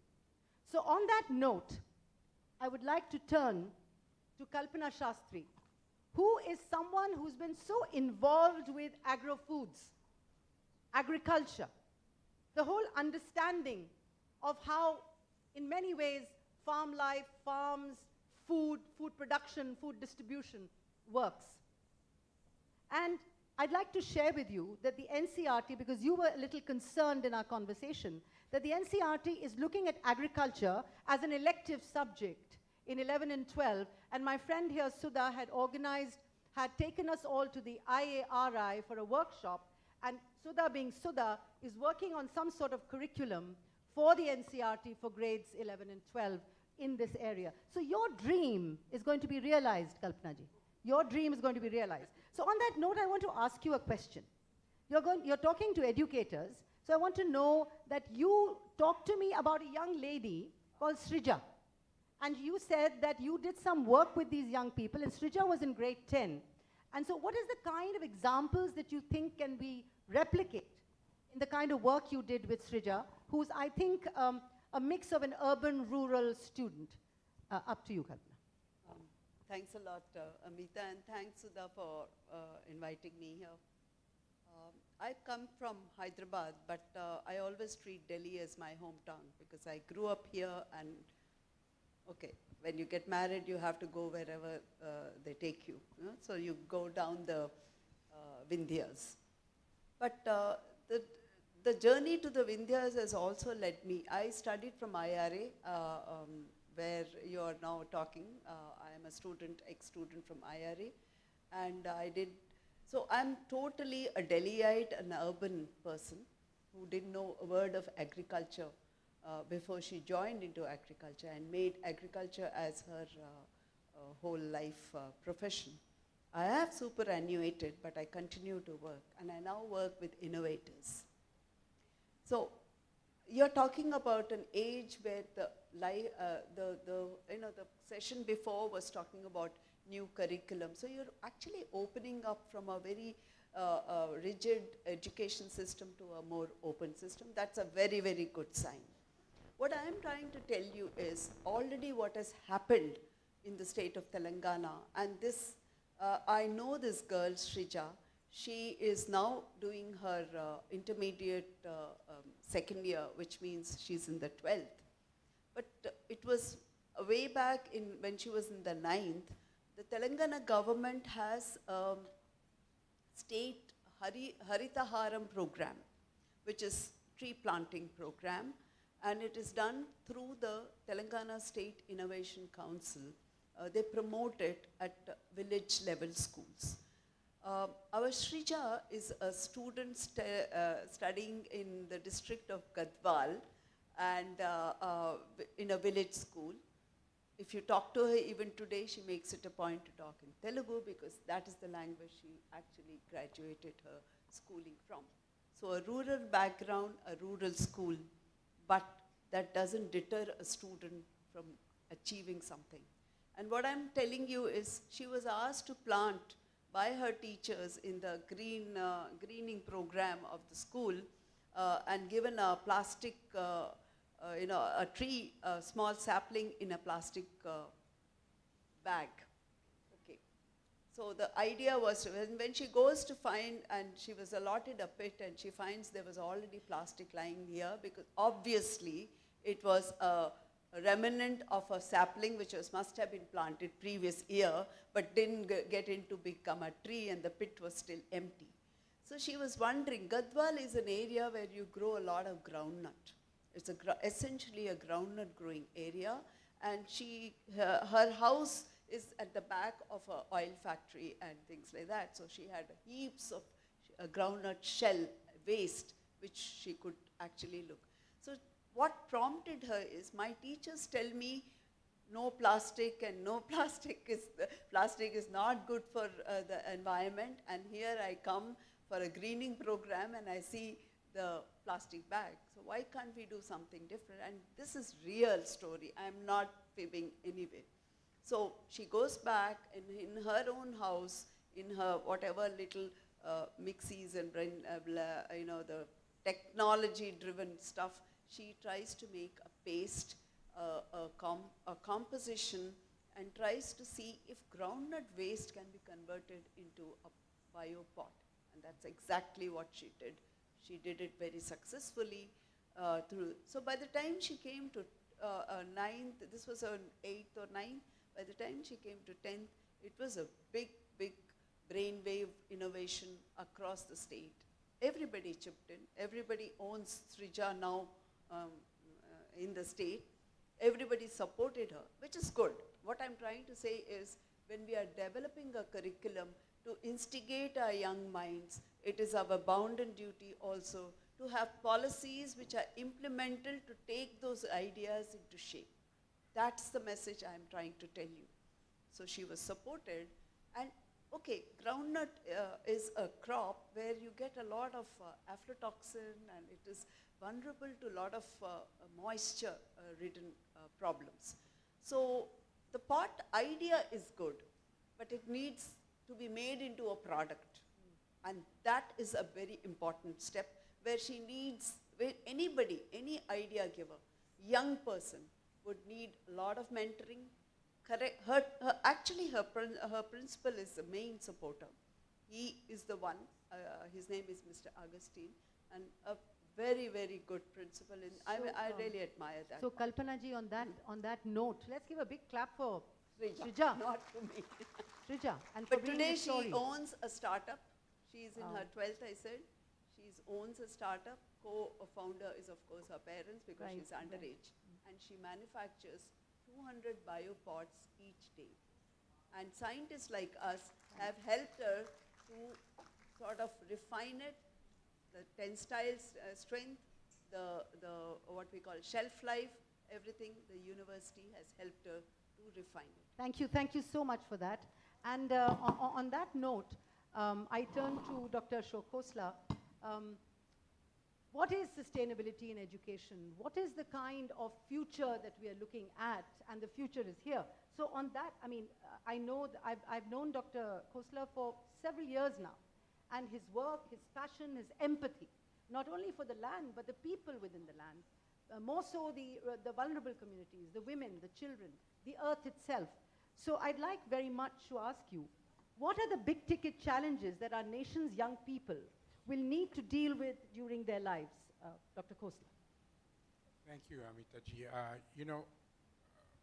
The children of today will still be around at the end of the century. So we have to think about what happens in the next 70, 80 years. And during that period, the one clear future we have is change, rapid change. And the children of today are going to have to live in accelerating changing times, which means that they will have to deal with issues that are not even known today. They will need to be able essentially to deal with economic and social issues, on eradicating poverty, in dealing with demographic changes, not so much of population growth, because that's likely to level out during mid-century, but of age distributions, gender issues, and varieties of other fine-tuning of demographic variables that we now face. In terms of, for example, the dependency ratio. There will be far more old people than there will be the young to create an economy which can support everyone. And essentially, the whole issue of dealing with social breakdowns, violence, alienation, and the basic issues that are now already emerging, we can see. So there'll be these challenges, and there will also be opportunities. Kids will have to grow up into being able to take charge of their futures and the futures of the people around them and life around them. And so we now need to look at how does our educational system help people deal with both the threats and the challenges on the one hand and take advantage of the opportunities that they create on the other. People are going to need shelter without having access to resources. They're going to have to learn how to deal with food shortages, water shortages, energy shortages, the breakdown of ecosystems, the loss of forests and soils and rivers. These are all happening today, and they're going to get worse before they get better. And they will only get better because the children's education is going to help them be able to deal with them. Beyond the economic and the social and the environmental breakdowns, including, of course, climate change and species extinction and the loss of biodiversity, there will be also a need to deal with major technological changes. We talk a lot about artificial intelligence and the issues of robotics and the takeover by machines of many of our functions, which will create, obviously, certain changes in the economy too, in terms of joblessness, and creating the kinds of conditions under which people will find it very difficult to lead fulfilling lives. The political issues, wars and nuclear disasters and democracy failures, are also things that I think we need to deal with in our educational systems. And I believe that the biggest challenge that young people are going to have to deal with is the unknowns, the things that we don't even know are going to be coming down the road that we will have to deal with. So the big ticket issues that I think we need to embody in this wonderful NCF that we've been talking about this morning is the substantive issue of how do we learn to learn and how do we learn to unlearn the kinds of things that we have. We were talking a lot about collecting knowledge, collecting ability of people to understand things and gather information.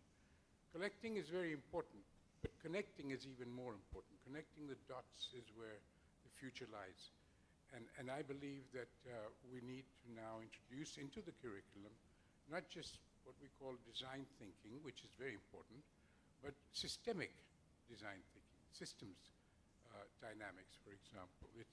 I'll come back to that in a little while, but it seems to me that we need to have a total expression of the need to deal with the chaos you were talking about, the complexities that we're dealing with, through science that is called system dynamics, which is something that every young person really ought to be not only familiar with, but be able to master. So if I may say, I loved what you talked about, connectivity and sort of joining the dots. So it was about collaboration and communication that I think you were focusing on in so many wonderful ways. Thank you so much for that, Dr. Khosla. Whenever I think of Vandana Dhawan, I think of all the SDGs. And it's very interesting because I think about sustainable cities, I think about communities, I think about clean water, I think about clean energy and sanitation.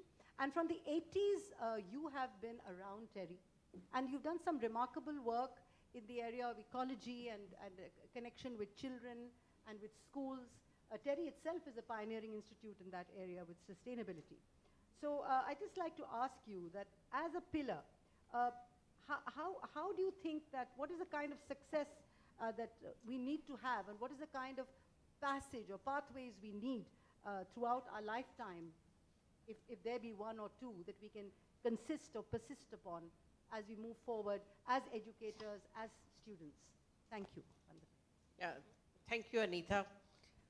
In fact, first of all, I'd like to acknowledge or say, put my gratitude to all the teachers, because that's what they have shaped our future.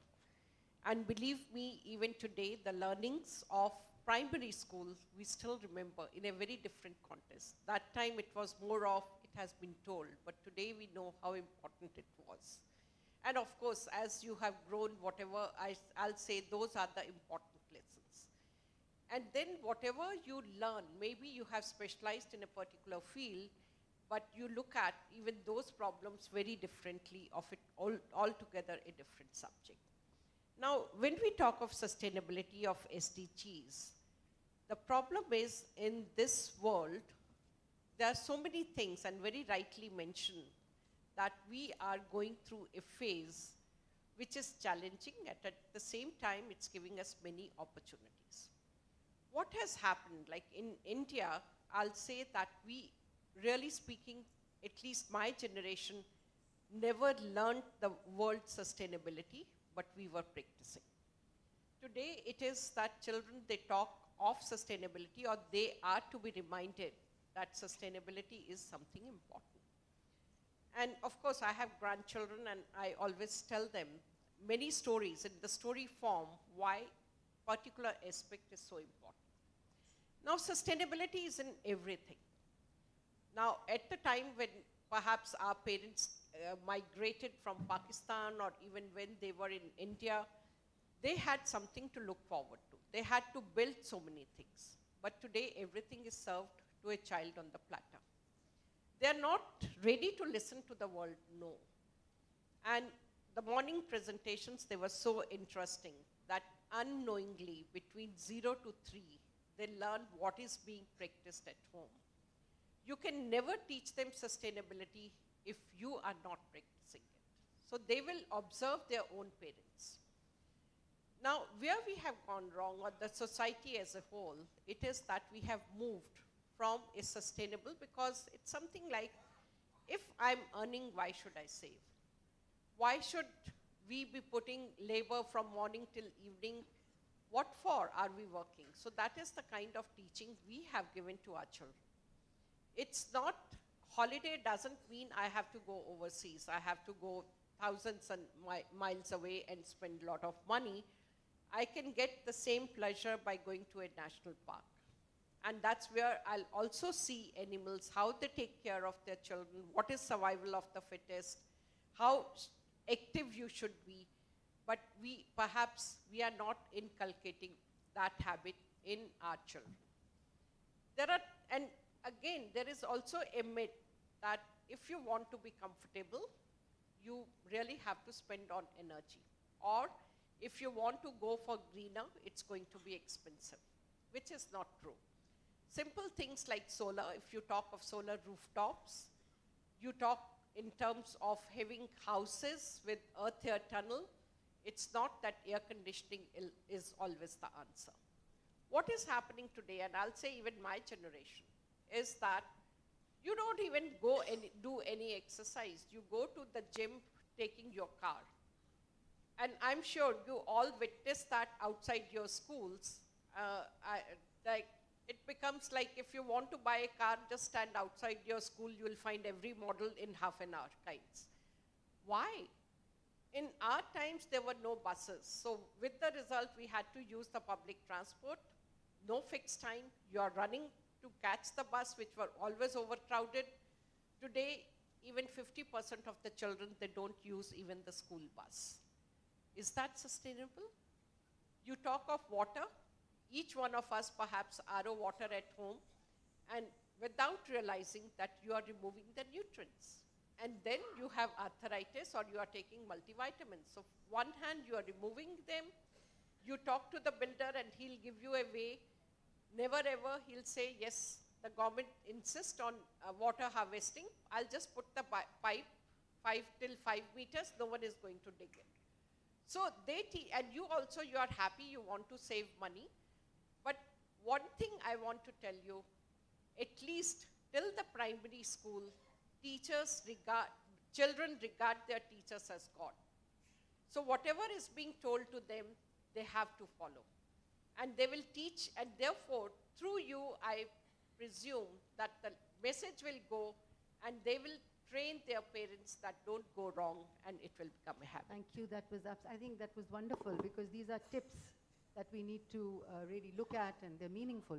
Dr. Kalpana Shastri, have you heard of a nuclear pasta? There's a nuclear pasta, please, and I'm not spinning this yarn. It's the crust of a neutron star. So next time, you can always order a nuclear pasta. On that note, because you're a food person, so I had to use these words. Now, I just wanted to say to you, in one of our conversations, we were saying that a child need not be an agro-scientist today, right? We talked about that. We also said that if from foundational years, children understand production, the chain production, chain distribution, and so many, and sort of connected to technology, they can become entrepreneurs. And that becomes a whole career by itself. And in fact, you were mentioning that, why not look at different ways of using this technology of food and farms? For example, today all NRIs want a lot of indigenous foods.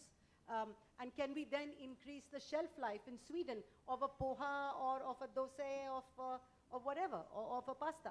So I believe you're doing some work with engineering students in the area of AR, VR, and you said that it can be replicated in some corporates.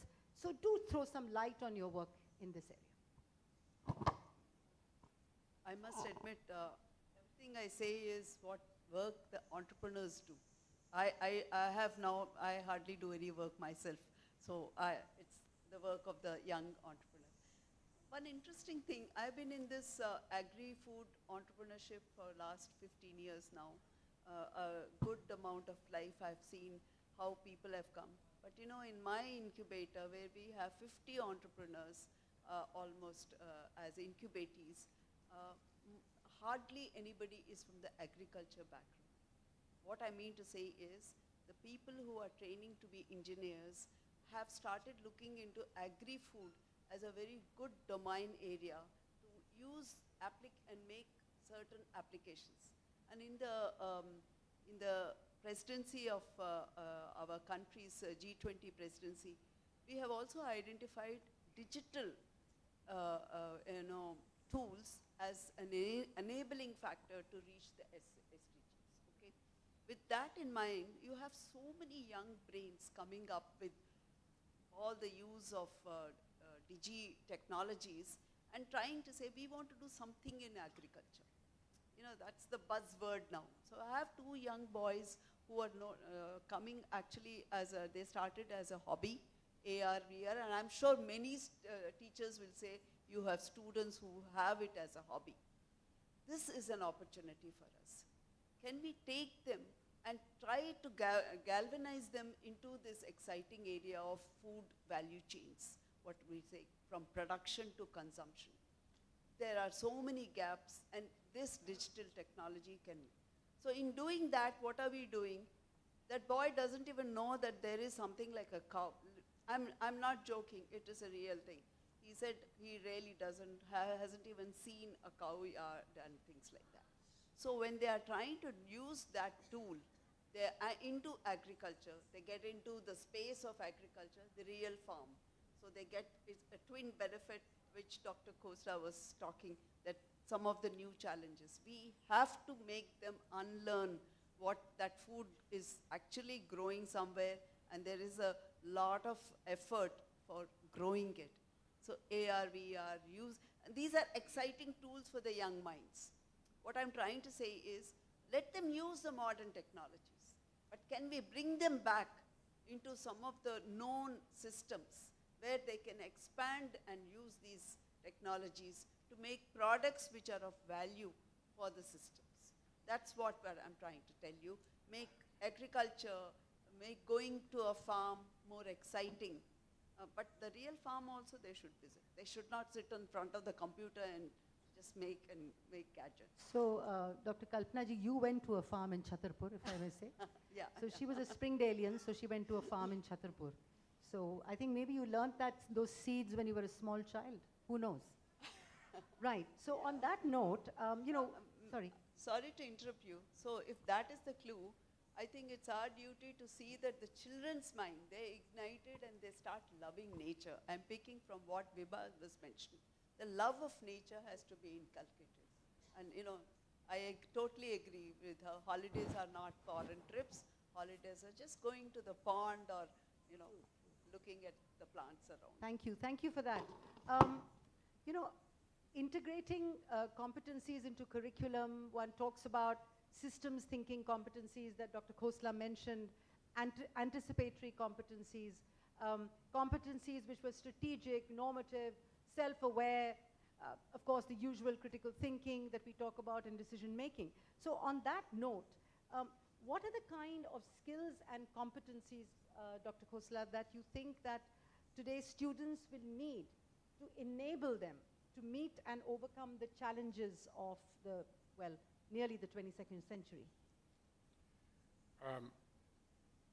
My son, Karan, was also a Springdalian, and when he came to me when he was in the 10th and asked, what should I be studying? I told him, the most important thing to learn at schools is how to think. How to think clearly, how to think logically, how to think critically. And it doesn't matter really what you learn, but if you don't know how to identify a problem and how to figure out solving it in a meaningful way, you're going to lose out. And my son took it seriously and he went to college and he did a lot of work on systems thinking and actually became a world-class system dynamics expert. He really has been able to apply it to so many different areas of work, from food and agricultural security to water systems to energy and population. And the whole area of development is actually in need of that kind of thinking. But all I can say is that we need to inculcate this commitment to clear and critical thinking at the very, very primary school level. In fact, the inventor, the person who developed the science of system dynamics, J. Forrester, believed that it was essential to go to primary school with these concepts if you're going to have grown-ups who can actually deal with the problems of their lives and their society. To avoid the catastrophes and to take advantage of opportunities, it is essential if we're going to bring about the behavior change that people need to have if we're going to have a planet and a society that survives.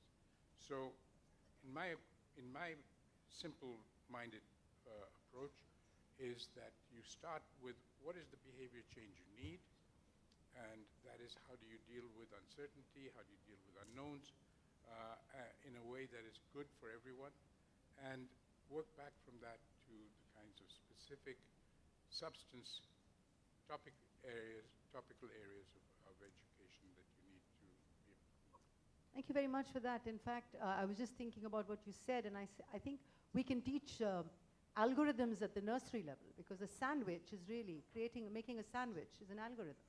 Because what is it? It's bread, and then you have layers of butter, and you may have a relish, and you may have a cheese. And for those of you who are non-vegetarian, you may have a ham or whatever, or potatoes. So I think you're so right. It's at the primary level that we have to really start looking at this whole world of thinking. On that, I'd like to turn now to Ms. Vandana Dhawan and ask her that what in your mind now is the role of informal and formal thinking and teaching strategies? What do you think? How do we go about that? Where we can stimulate students towards climate change or climate action and biodiversity. Because every school is doing the activity. I mean, I don't think there's anyone sitting here who is not so active that they've even forgotten reflection. So if you would like to comment on that. Yeah, in fact, I like to acknowledge, and I'm sure most of the schools are doing in that very manner. My children had gone to modern school, and in fact, Lataji is here, and she was heading the institution when both my children graduated, and now my grandchildren are also in modern. Now, one thing which I like about the school, and I suppose most are doing that way, that they'll take the children to Mother Dairy. So therefore, they know what the vegetables are, how they are stored, and how they are brought to the home. And it's a sort of like the other day it was that they were taught how to make rice. So all boys and girls, they are learning how to cook food, and importance that what is being cooked, you are supposed to eat that. Fruits, so there is a period in which the fruits are given to young children, and when my children were there, even milk was given. So it is that they knew what balanced food is. Now, what is lacking today, if you ask the children where the milk comes from, perhaps they'll talk of polythene bag, that it comes in those cartons and they don't know it comes from cow. So it is important to take them, and maybe you'll say I'm doing a commercial kind of pitching, and that is in Terry, we have a very nice campus where we can show them what sustainability means. It's 100-acre campus in Gurugram. So kids can see for themselves.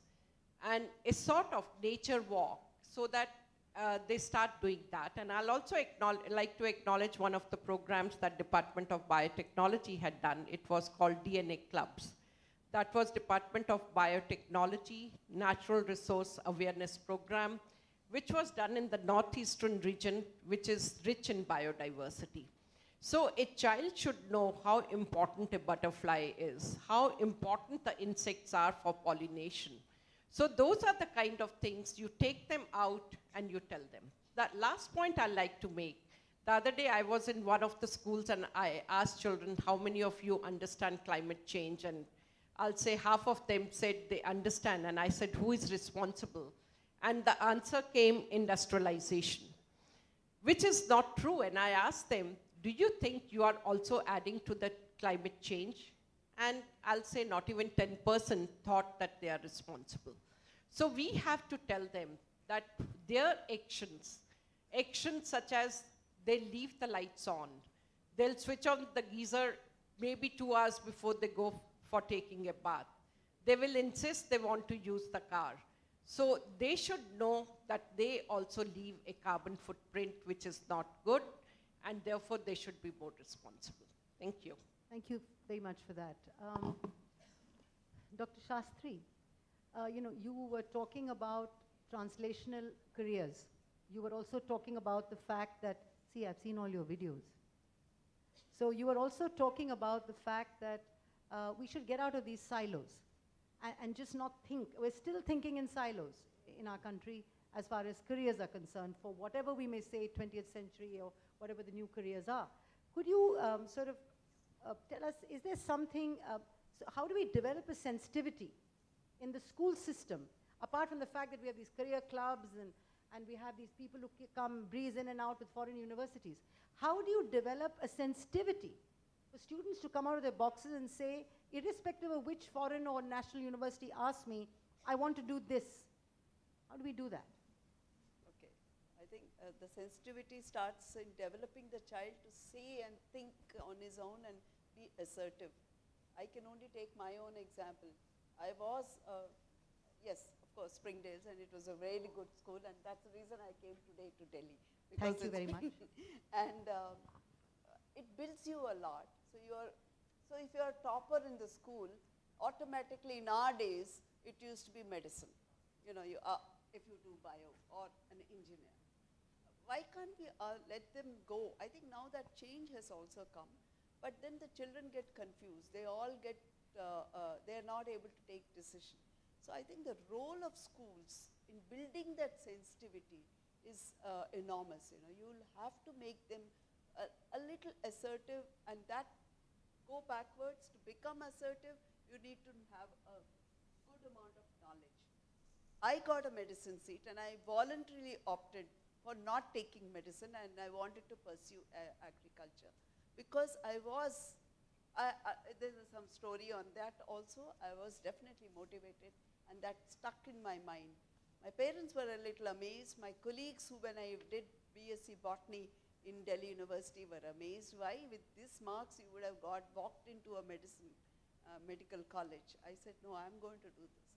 But sometime in the career, and let them go off, let them think. Today I have done my law in patents, law from Nalsar National Law School, because at one point of time I decided that this is a good change.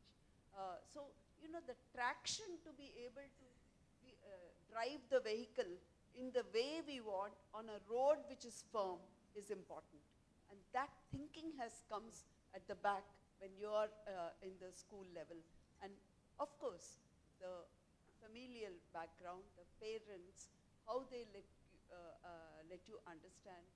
But at the end of it, what I actually find in young students who come, even in our classes in agri courses, quite often after a session, this may not be true in Delhi schools, I can say, but when you say, have you any questions, everybody is just too silent. They just don't ask. I was in Cornell, you see a sea change there. The type of questioning attitude which comes from students makes this, even the teacher very wary of it, and they come prepared. But somewhere in our education system, maybe there has been an episode where the child will say, okay, keep quiet, this is not needed to be asked. I mean, can we learn to curb that attitude among us as teachers? I think that probably would be the first step. Because this is a really concerned idea for me. Just now, you know, before coming to this session, I had an online session. Same thing after the session. Any questions? You don't hear any. I mean, you have spent 1 hour trying to talk to students and give some knowledge, and there is no question from anybody. Either you have done a bad job, or there's something missing for the student that he's not asking questions. So Dr. Shastri, I think that's very nice, and let me tell you, the reason why they won't ask questions is they're desperate for lunch. Because I mean, they are wonderful, but right now they look a bit hungry. But I just want to say something. I remember myself, can't think, brain dumb, inspiration won't come, rotten ink, bad pen, amen. Can you, on that note, Dr. Khosla, tell me, do you think our today's educational system is adequate for helping students? I mean, I don't know whether this is a controversial question, because we've only been talking about how wonderful our education system is, but I think I always like to put the cat among the pigeons. Dr. Khosla. Well, if I'm going to be a pigeon, I would like to really follow up on last point.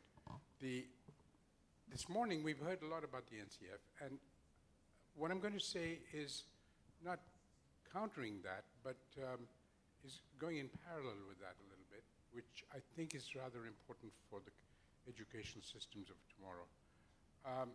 I was very privileged. I went to, well, you're not going to believe this, but 15 schools in 7 countries.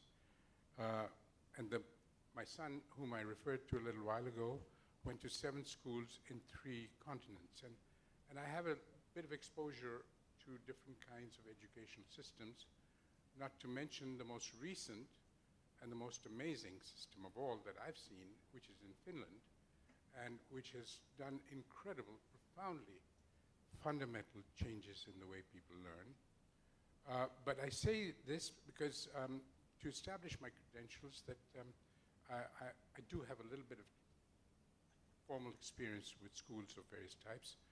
And in fact, I was privileged to have as my very first teacher, Madame Maria Montessori herself, because she used to live in India during the war, and in Bangalore, and during the summers she would come to Kashmir and set up a little school, and my parents managed to get me into that for 2 or 3 years.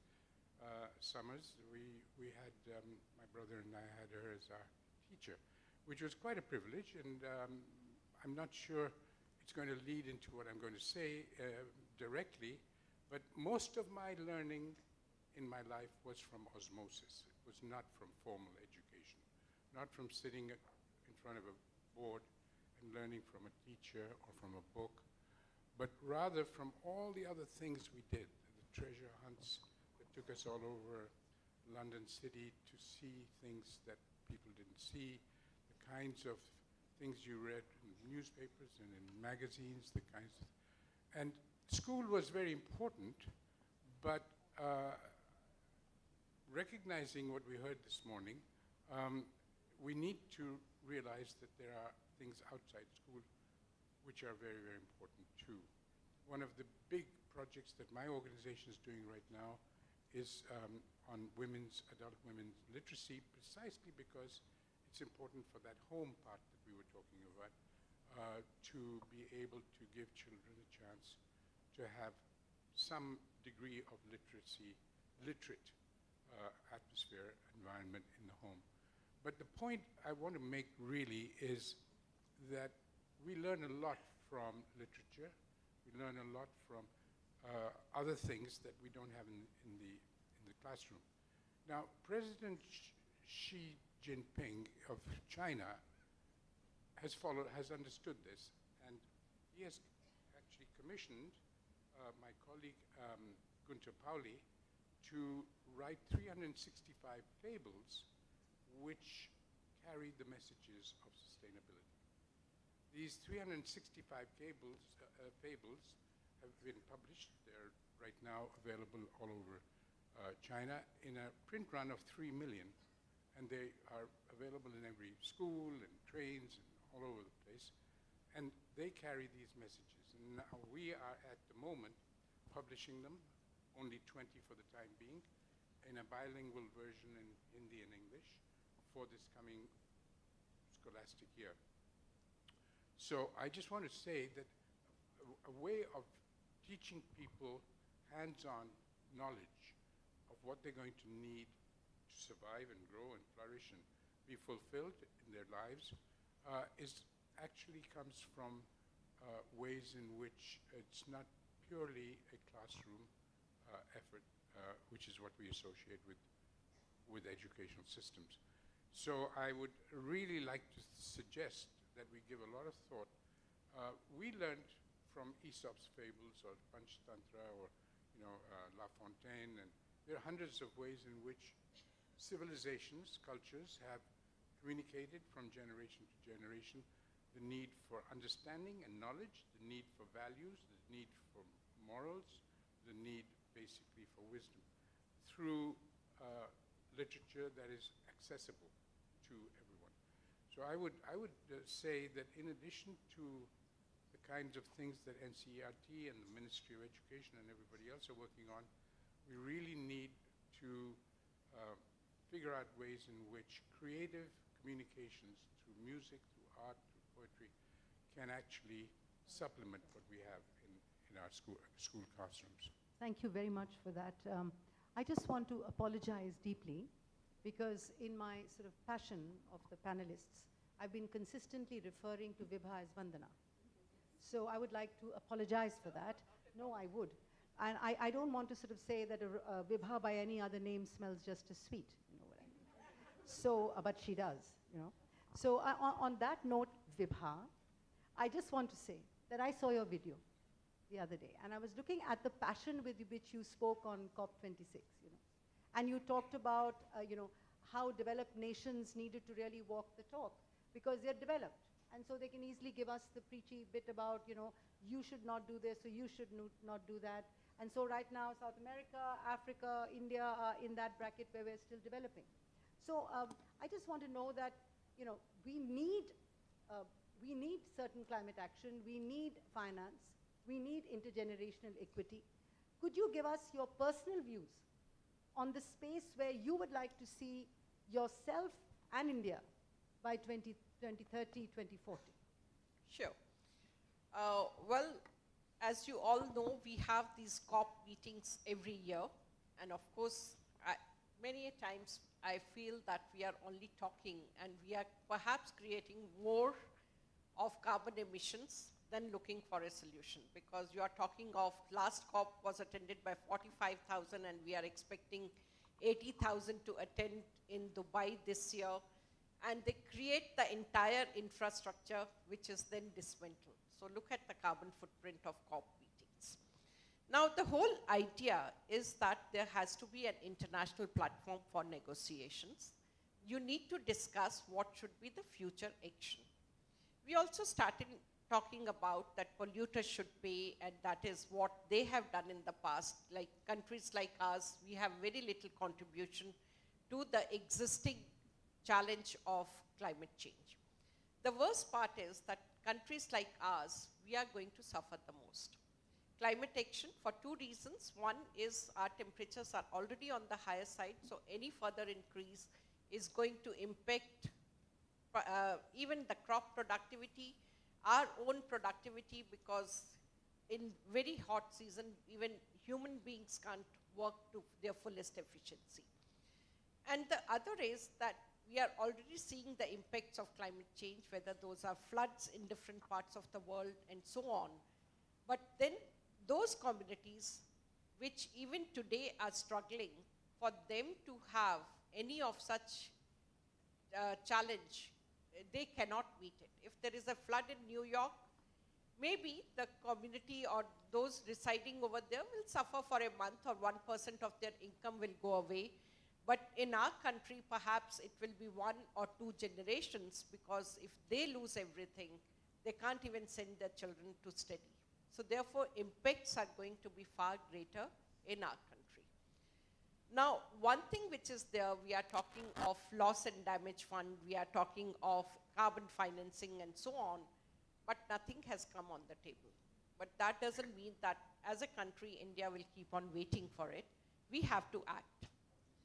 And when we talk in terms of population, that we also, like, we have to develop, we have to give them creative jobs, because then only they will become an asset, the young workforce. So over there, it is commendable that the Prime Minister Modi, he made commitments in COP26 in terms of the 5 golden principles, including that by 2030, we'll have 50% of energy generation through renewables. And that again is reflected in energy conservation bills and so on, that any building of a certain size, you need to have portion for renewables. We have actually gone beyond that, and that is also in terms of water recycling and water audit and so on, so those things are there. I like to combine COP with what can be done at school level. And I'll say there is a green building, like you can actually, if you're constructing new, you go for a design which takes almost like a Terry University campus. It uses 40–45% less energy than any conventional building. Whatever energy you require, go for solar photovoltaics. You will save on energy. The payback period is anywhere between 3 to 4 years. And all the children, they will learn, they will go back and tell their parents that here is a technology, why don't we also go for that? You teach them water recycling, so it is not on paper. You tell them that the wastewater, even from the toilets of the schools, can be treated and then used for irrigation purposes. You talk of loss of biodiversity. Why not to have a garden, a medicinal plant garden in the school itself? They learn so many things. So that is what it is. The other is, and as Kalpana also mentioned about the startup culture, we need to sensitize students of the new technologies. Like I'll say there are no experts in hydrogen, and that's going to be the fuel perhaps in a decade from now. So our students, they should be given exposure visits. They should go to even institutes like ours. There are so many where they can learn about new technology and develop passion that they would like to enter into those. The most recent mantra of life, that is lifestyles for environment. Let's develop a dashboard youngsters can develop, and at the end of the day, they should say, I saved so many of carbon credits today. Like when you use green car, you at the end you know that how much of carbon saving you have done. So that way we should do for every action of students. So thank you for those very important tips that you've given us, and I like the way you've linked the COP26 with sort of real life work. Now I'm going to just ask all three of you that in 30 seconds, is that all right? In 30 seconds, if you could just leave one thing behind that we can, there's so much you've told us, just that one thing behind that we can just carry back with us as a kind of a, well, as a kind of a mantra really, though you've given us so many mantras. Could I start with Dr. Khosla? In 30 seconds, all I can say is that we must avoid the temptation to dumb down our educational system, just so as to make it easier for our kids to be able to handle it. It doesn't mean that we leave out of our curriculum things that are fundamental, whether it's in science or in history or in arts or in philosophy. It is extremely important for us to respect real knowledge and not to leave it out. Thank you. Somebody is sabotaging the 30 seconds. Kalpana ji, would you like to? 30 seconds. ये काम नहीं कर रहा है. Hello, आवाज आ रही है? 30 seconds, I think a relook at the way we are teaching and bring a real farm, I mean, since I'm agri and food systems and nutrition, all this, can we start thinking of classes under the tree as we used to have in the village schools? And I'm sure I know about Terry University. Once you visit that, in your new school culture, you can do that too. Thank you. Vibhaji?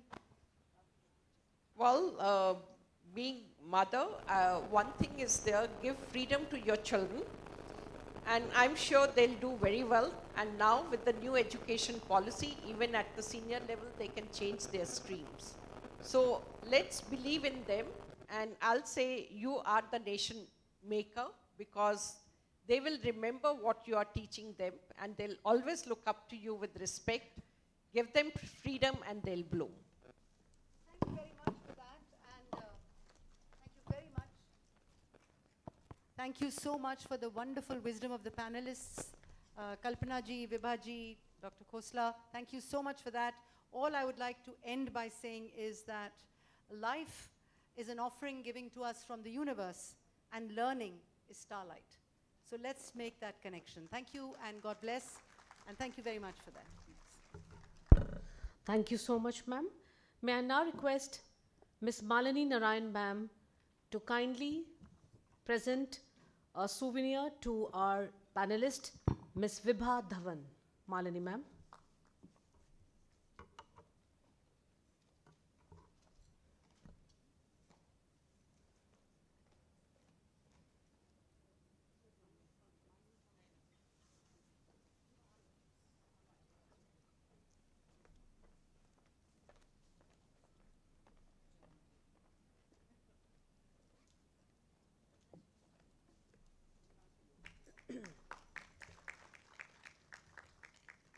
Thank you, ma'am.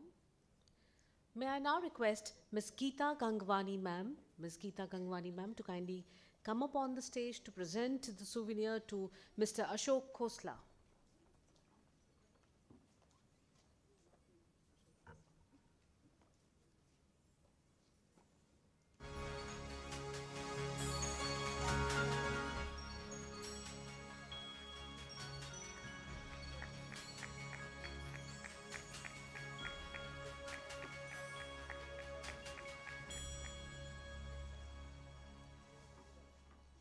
Thank you, ma'am. Thank you, sir. May I request Ms. Aparna Sibalak, ma'am, to kindly present a souvenir to Dr. Kalpana Sastry.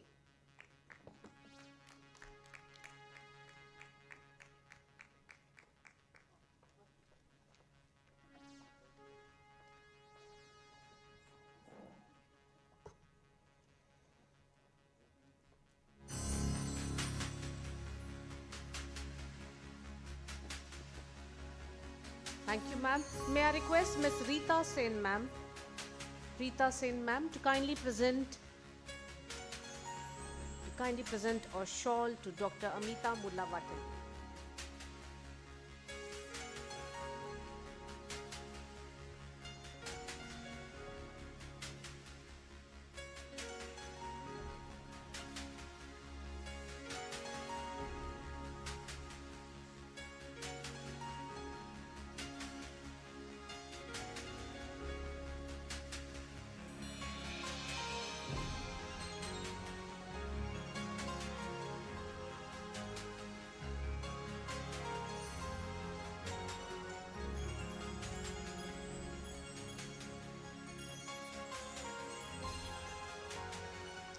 Thank you, panelists.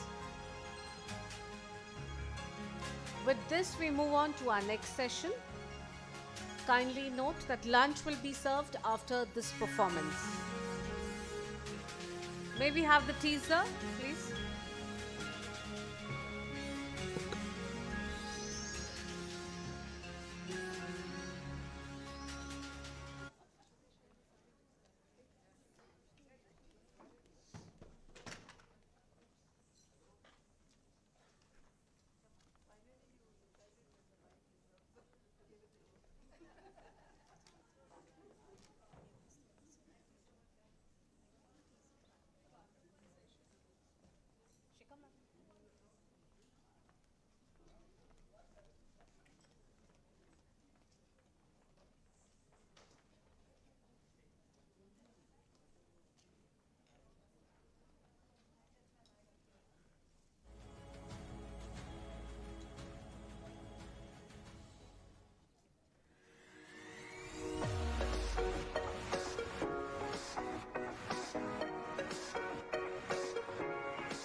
वेदों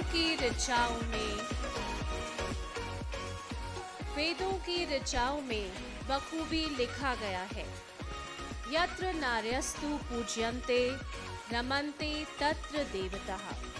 इसी तरह हमारे वेद पुराणों में जल को भी देव तुल्य और पूजनीय माना गया है। इन दोनों के बिना इस जीवन की, समाज की और इस सृष्टि की कल्पना भी नहीं की जा सकती।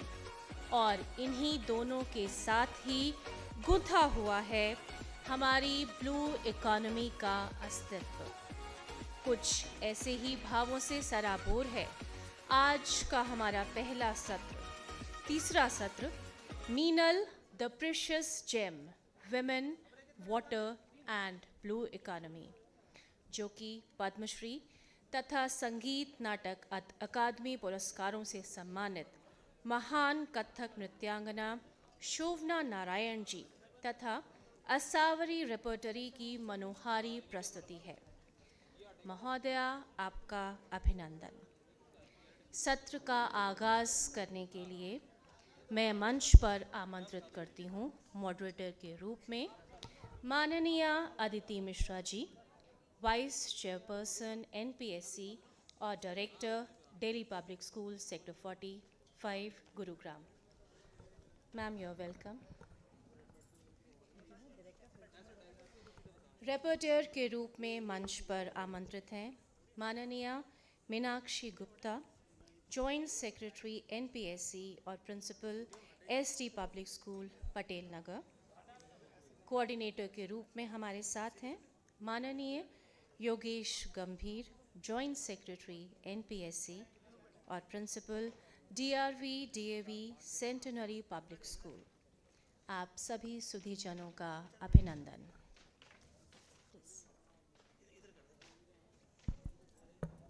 Thank you very much. So you see me again just pre-lunch. This is a very special performance by a very esteemed dance guru, Padma Shri Srimati Shobhana Narayan ji. She was to perform here, she was to give a lecture demonstration and talk, but unfortunately she's attending to a personal emergency, and she has sent her students and her troupe over here. So I think we all agree that water is very essential. Yes, no? I know you're hungry, but you can respond. Yes? Water is hungry, water is necessary. So are women. Yes? Do women think they're necessary? Show of hands. Okay. When do we notice that it's not? When do we notice that we need to do something about it? When there's scarcity. Yes? When we are realizing that water is on the decline and the next war may be for water, then we start thinking about how do we preserve water, how do we conserve water, how do we teach our children to save water, and what can we do to make water more available to the people living on earth. Yes? And Dr. Shobna Narayan has very beautifully and very intricately created this little piece. She had said that she wants to explain what is her thought behind it, but in her absence, I'll try and do it. So she writes about women and water having a deep connect, both essential elements of cosmic chemistry, both essential for procreation and preservation. We also know that 75% of us is water, and so is 75% of the earth. And so, water is life, and a woman also creates life. It becomes imperative, therefore, to efficiently manage these lifelines. And now I invite Shobna ma'am students on stage.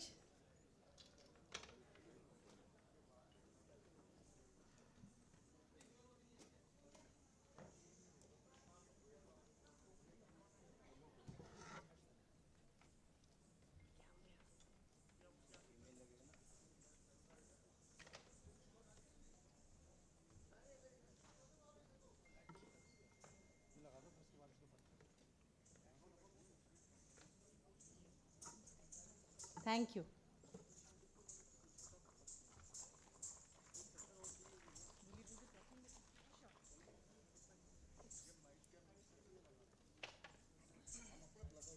Namaskar. Good afternoon. Such a pleasure to be here. Unfortunately, our revered guru could not be with us for the performance. She was really looking forward to it, but due to unforeseen circumstances, she wasn't able to make it. I have been given the responsibility to fill in. The production Meenal, which means a precious gem, was conceptualized by her.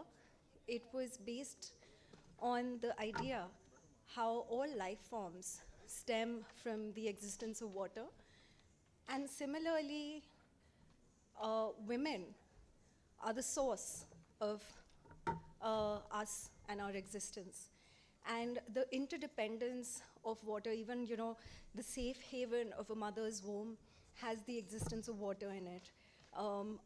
Unfortunately, due to a man's greed, overfishing, industrialization, bycatch, there are multiple reasons why today we are surviving on finite resources, and the results are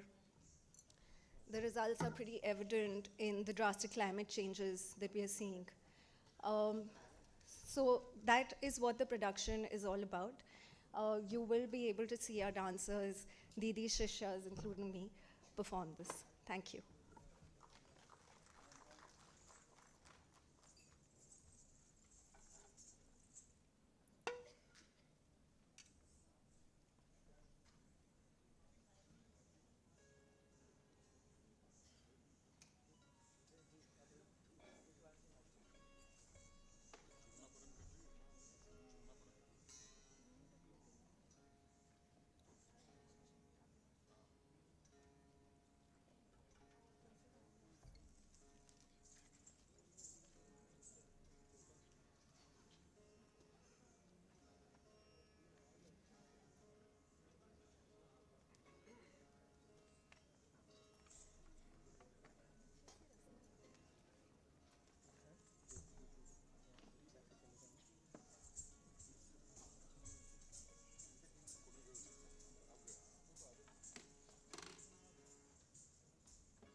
बस हो जाएगी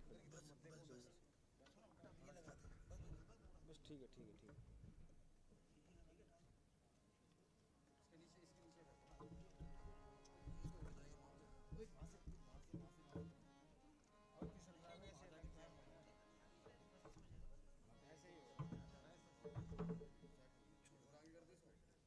ठीक है ये दिख गया ना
check. Hello, check one. ये फट रहा है, उसको कम कर दो थोड़ा. Hello, check 1 2.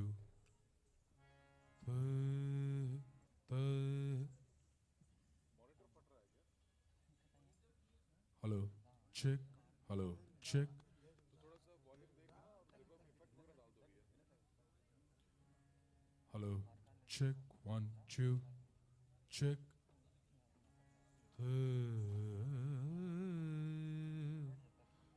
Oh. कम कीजिए, फट रहा है वो. Hello, check. Oh.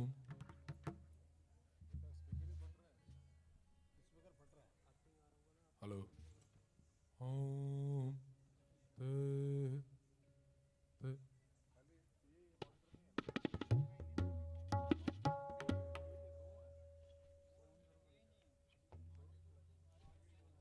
Hello. Check. Hello.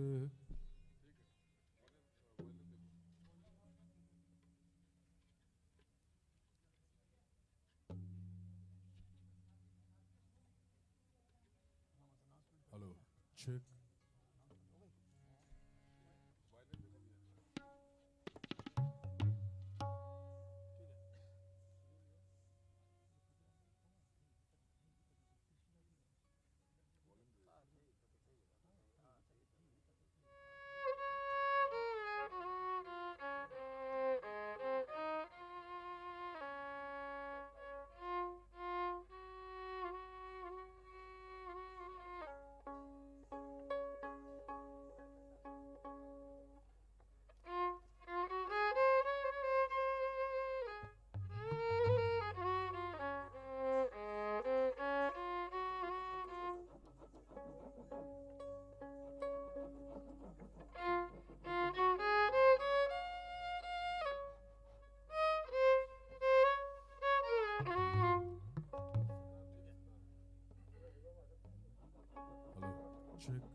Hello.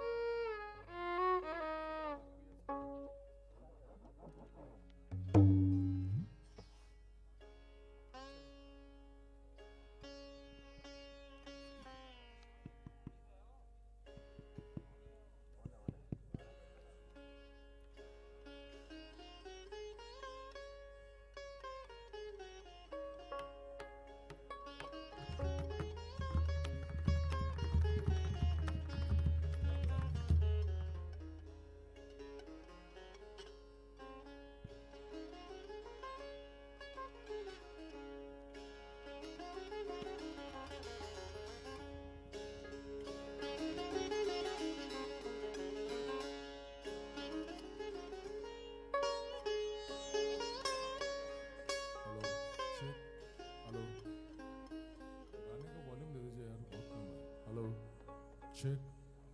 Hello. गाना गाते फट रहा है. Hello. Check. Hello.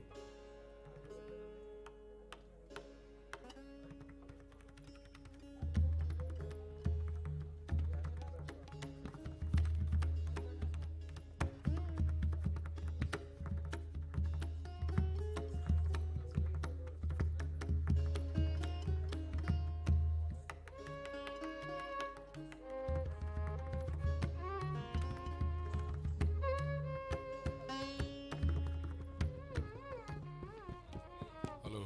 Check. हाँ. Very good. वही. Hello. Check. इस पे दे दो.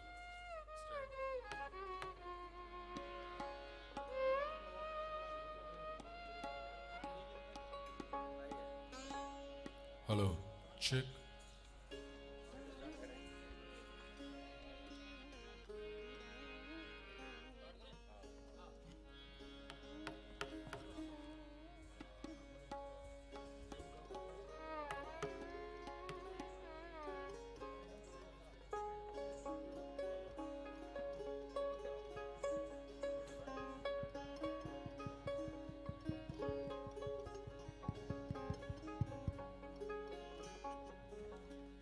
ना दिख रही.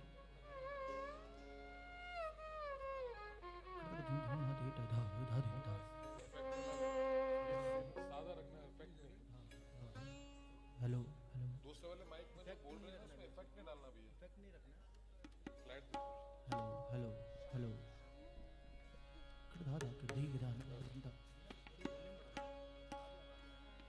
Hello check hello hello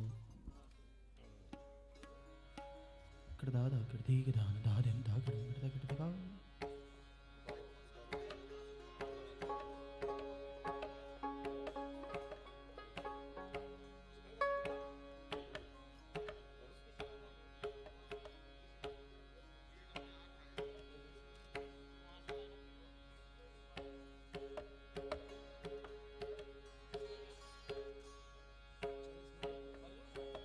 hello hello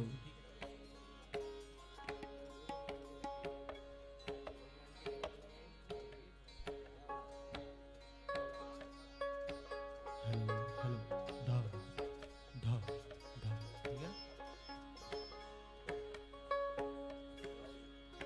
ठीक है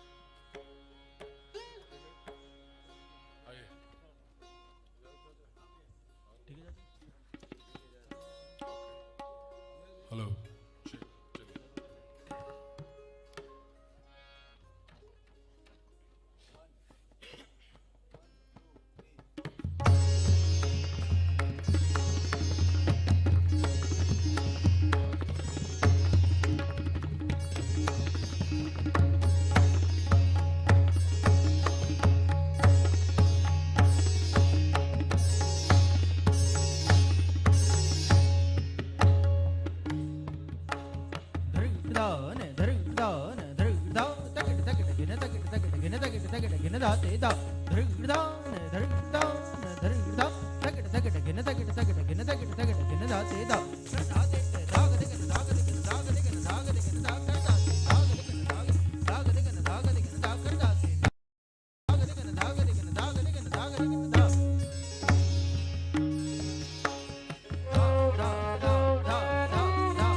पर्वत स्तन मंडले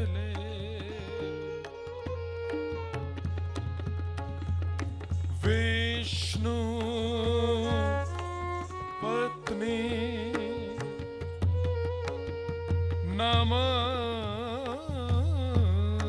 नमस्तुभ्यं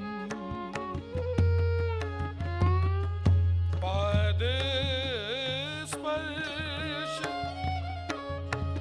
क्षमा स्वमे पाद स्पर्श क्षमा स्वमे पाद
नमस्तेस्तु महामाये श्रीपीठ सुरपूजिते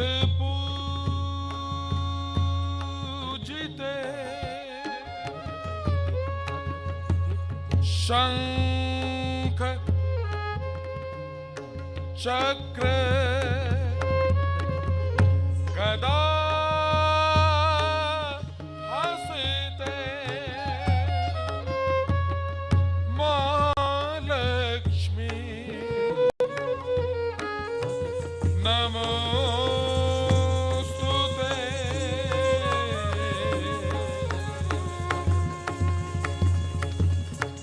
नमस्ते गरुडारूढे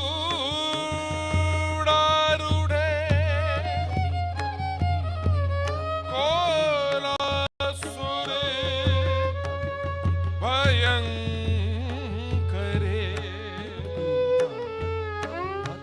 सर्वे पाप हरे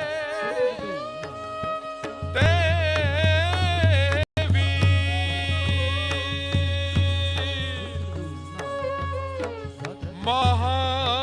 महालक्ष्मी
नारी है जीवन प्रदायिनी, नारी है जीवन प्रदायिनी, शीतल आंचल उनकी है सुखदायिनी, शीतल आंचल उनकी है सुखदायिनी, पर जल बिन जीवन संभव नहीं, पर जल बिन जीवन संभव नहीं, नारी बिन सृष्टि चले भी तो नहीं, नारी बिन सृष्टि चले भी तो नहीं। नारी है जीवन,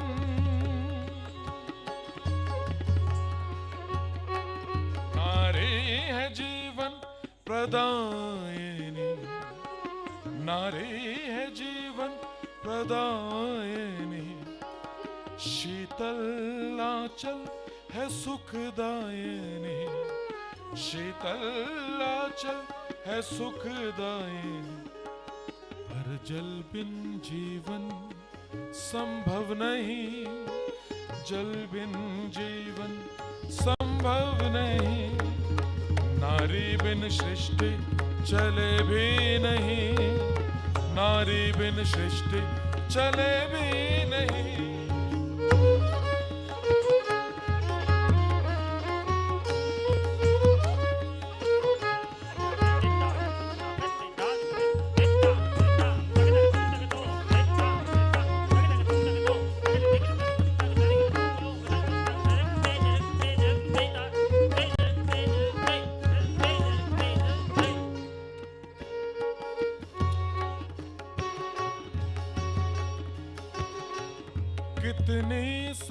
समानता है दोनों में, कितनी समानता है दोनों में।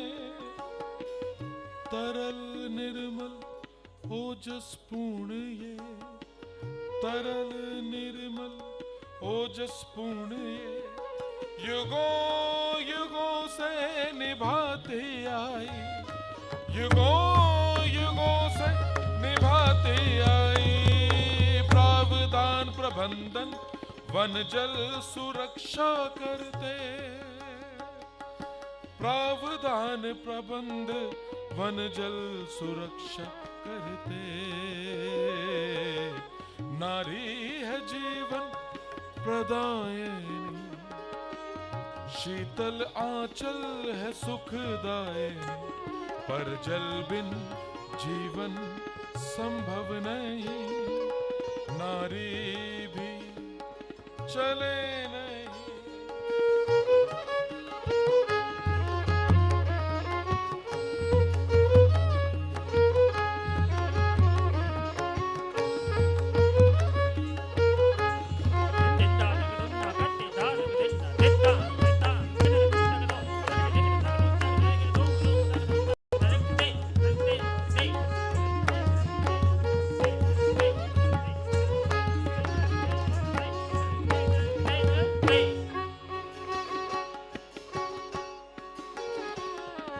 नारी होती है अति भावुक, नारी नारी होती है अति भावुक। ना चलाओ उस पर चाबुक, ना चलाओ उस पर चाबुक। नारी जैसे पानी की तरलता, नारी जैसे पानी की तरलता, पत्थरों में से भी निकालती है रास्ता, पत्थरों में से भी निकालती है रास्ता। नारी होती है अति भावुक, नारी होती अति भावुक।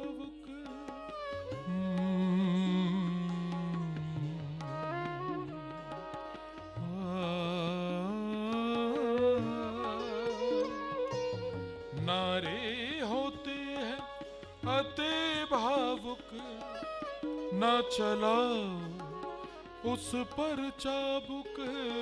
नारी होती है अति भावुक, ना चलाओ उस पर चाबुक। नारी जैसे पानी की तरलता, नारी जैसे पानी की तरलता, नारी जैसे पानी की तरलता। पत्थर में से भी निकालती है रास्ता, पत्थरों में से भी निकालती रास्ता।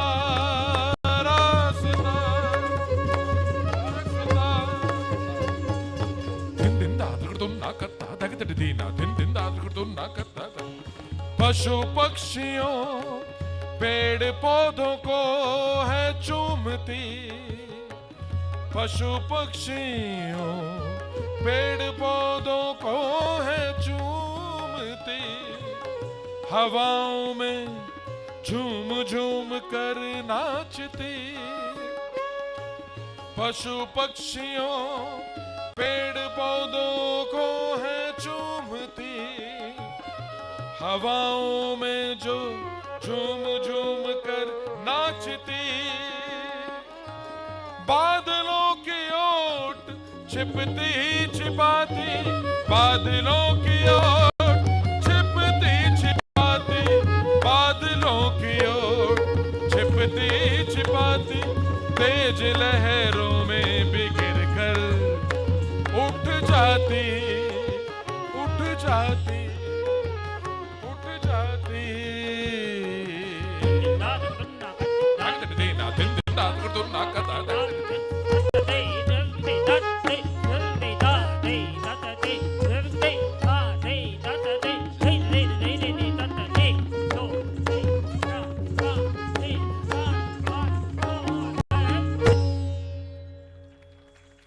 जब जब पर्यावरण दुशासन हुए भारी, जब पर्यावरण दुशासन हुए भारी, जब दुशासन पर्यावरण दुशासन पर हुए भारी,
din din na da din din na na din din na na din din na din din na da din din na na din din na din din na na din din na na din din na din din na da.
Shailputri बन गई भयंकर काली।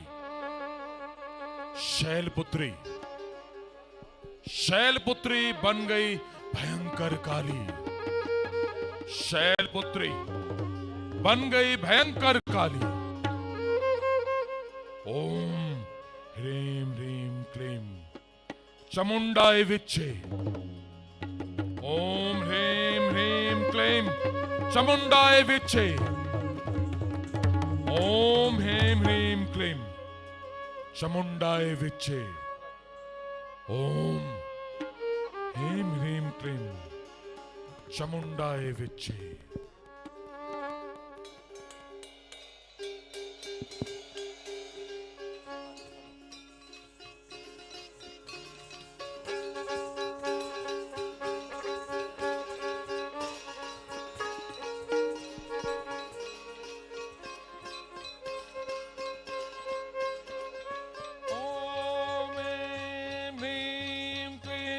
चामुंडाय विच्चे।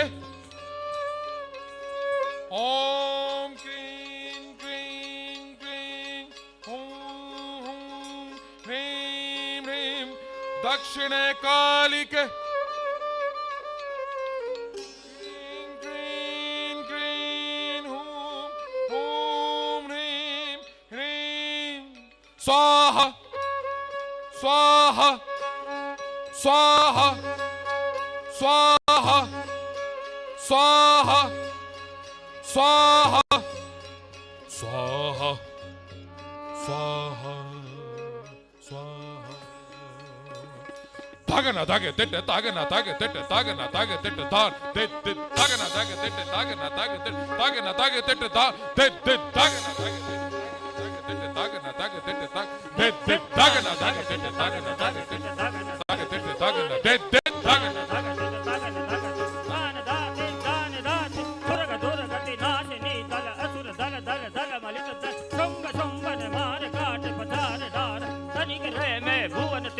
जेत जे सुन सकल निर्भ गान गावत ताल दे दे ते मृदंगड तक्क जिंगड़ दड़ित रसिग धिंत दागिन दा गतक दिन दा गतक दिन दा गतक दिन धिंत दागिन दा गतक दिन दा गतक दिन दा गतक दिन गिंत दागिन दा गतक दिन दा गतक दिन दा गतक दिन दा।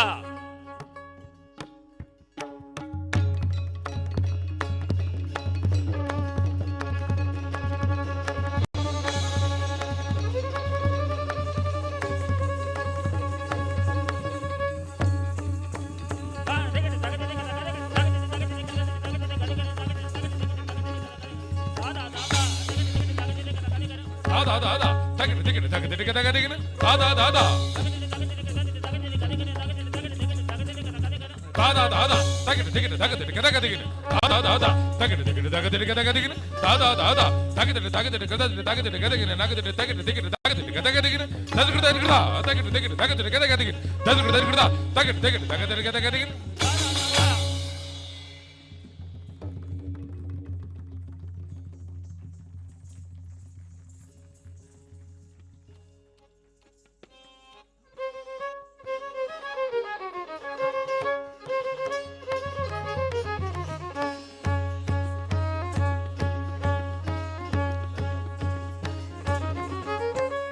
उठो बड़ों की चेतना जगाएं उठो बड़ों की चेतना जगाएं विश्व में दोबारा हरियाली लाएं महके अनुपम वन और बगिया जल में नाचे रंगीन मछलियां उठो बड़ों की चेतना जगाएं विश्व में दोबारा हरियाली लाएं महके अनुपम वन और बगिया जल में नाचे रंगीन मछलियां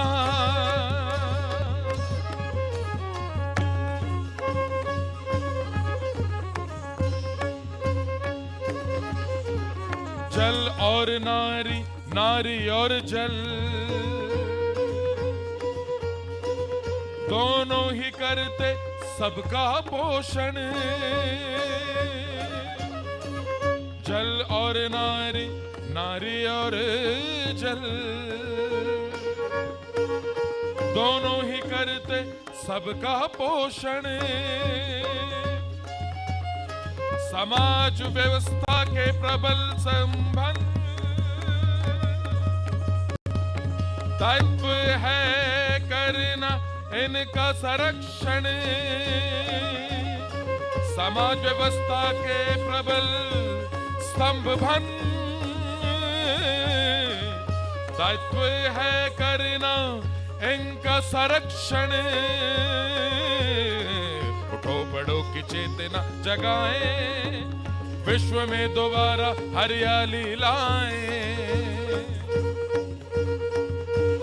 महके अनुपम वन और बगिया जल में नाचे रंगीन मछलियां जल में नाचे रंगीन मछलियां जल में नाचे रंगीन मछलियां बड़ा चेतना जगाए विश्व में हरियाली लाए विश्व में हरियाली लाए उठो बड़ो चेतना जगाएं विश्व में दोबारा हरियाली लाएं हरियाली लाएं हरियाली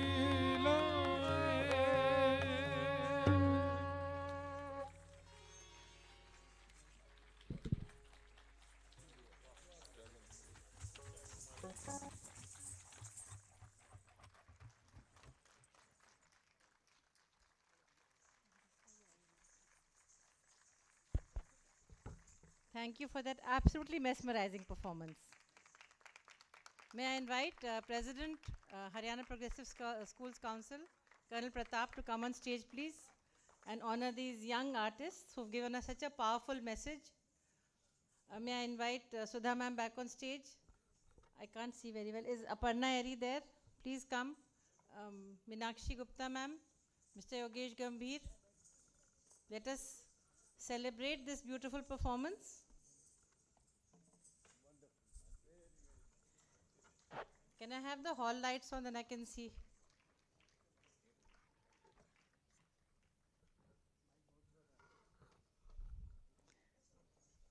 Can I have the hall lights on, please? ये वाले lights off करें तो कुछ दिखाई देगा मुझे. Where's Mr. Yogesh Gambhir? Can I have the plants on? No, I saw him just now. 2 minutes ago. Plants are behind you. Can you please give it to the students? Malini, can I ask you to please come on stage? Meenakshi, please. Tanya, Rashmi, we have lots of. Do you want me to say the names? Yes, if you can. That will be lovely.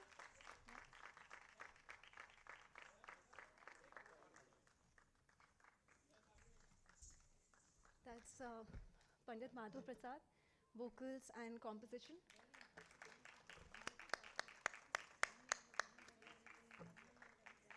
Mahavir Gangani on Pakhavaj, Mr. Salim Kumar on sitar, Mr. Mahavir Gangani on Pakhavaj,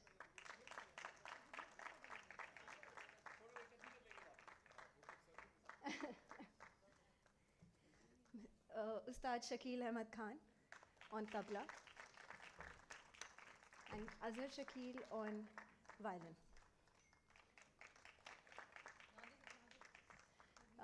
The dancers, Komal Biswal, in no particular order, Anil Kinchi, Mahima Satsangi,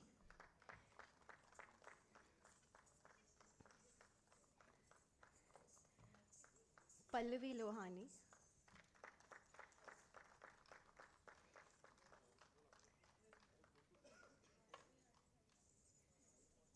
Praveen,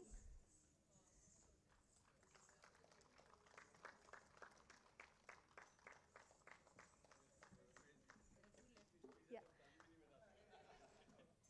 Ashish,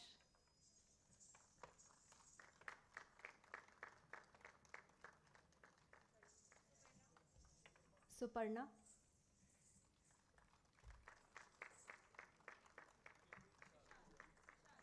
Vishal,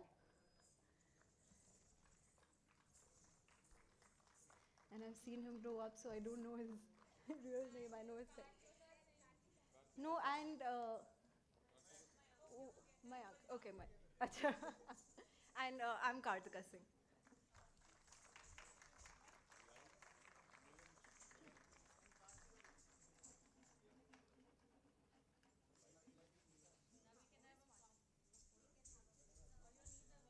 On lights and sound, Mr. Milan. Do we have him here?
आप सभी का धन्यवाद। आज NPSC के 50वें सम्मेलन Ajay sir NPSC के 50वें विद्या उत्सव के 2 दिवसीय सत्र के पहले दिन की समाप्ति का समय आ गया है। इन्हीं आज के प्रगतिशील विचारों के साथ कल के सत्र के लिए आप सभी सुधीजनों की उपस्थिति की आशा में हम आपसे विदा लेते हैं और आप सभी से निवेदन करते हैं कि कृपया भोजन के लिए प्रस्थान करें। धन्यवाद।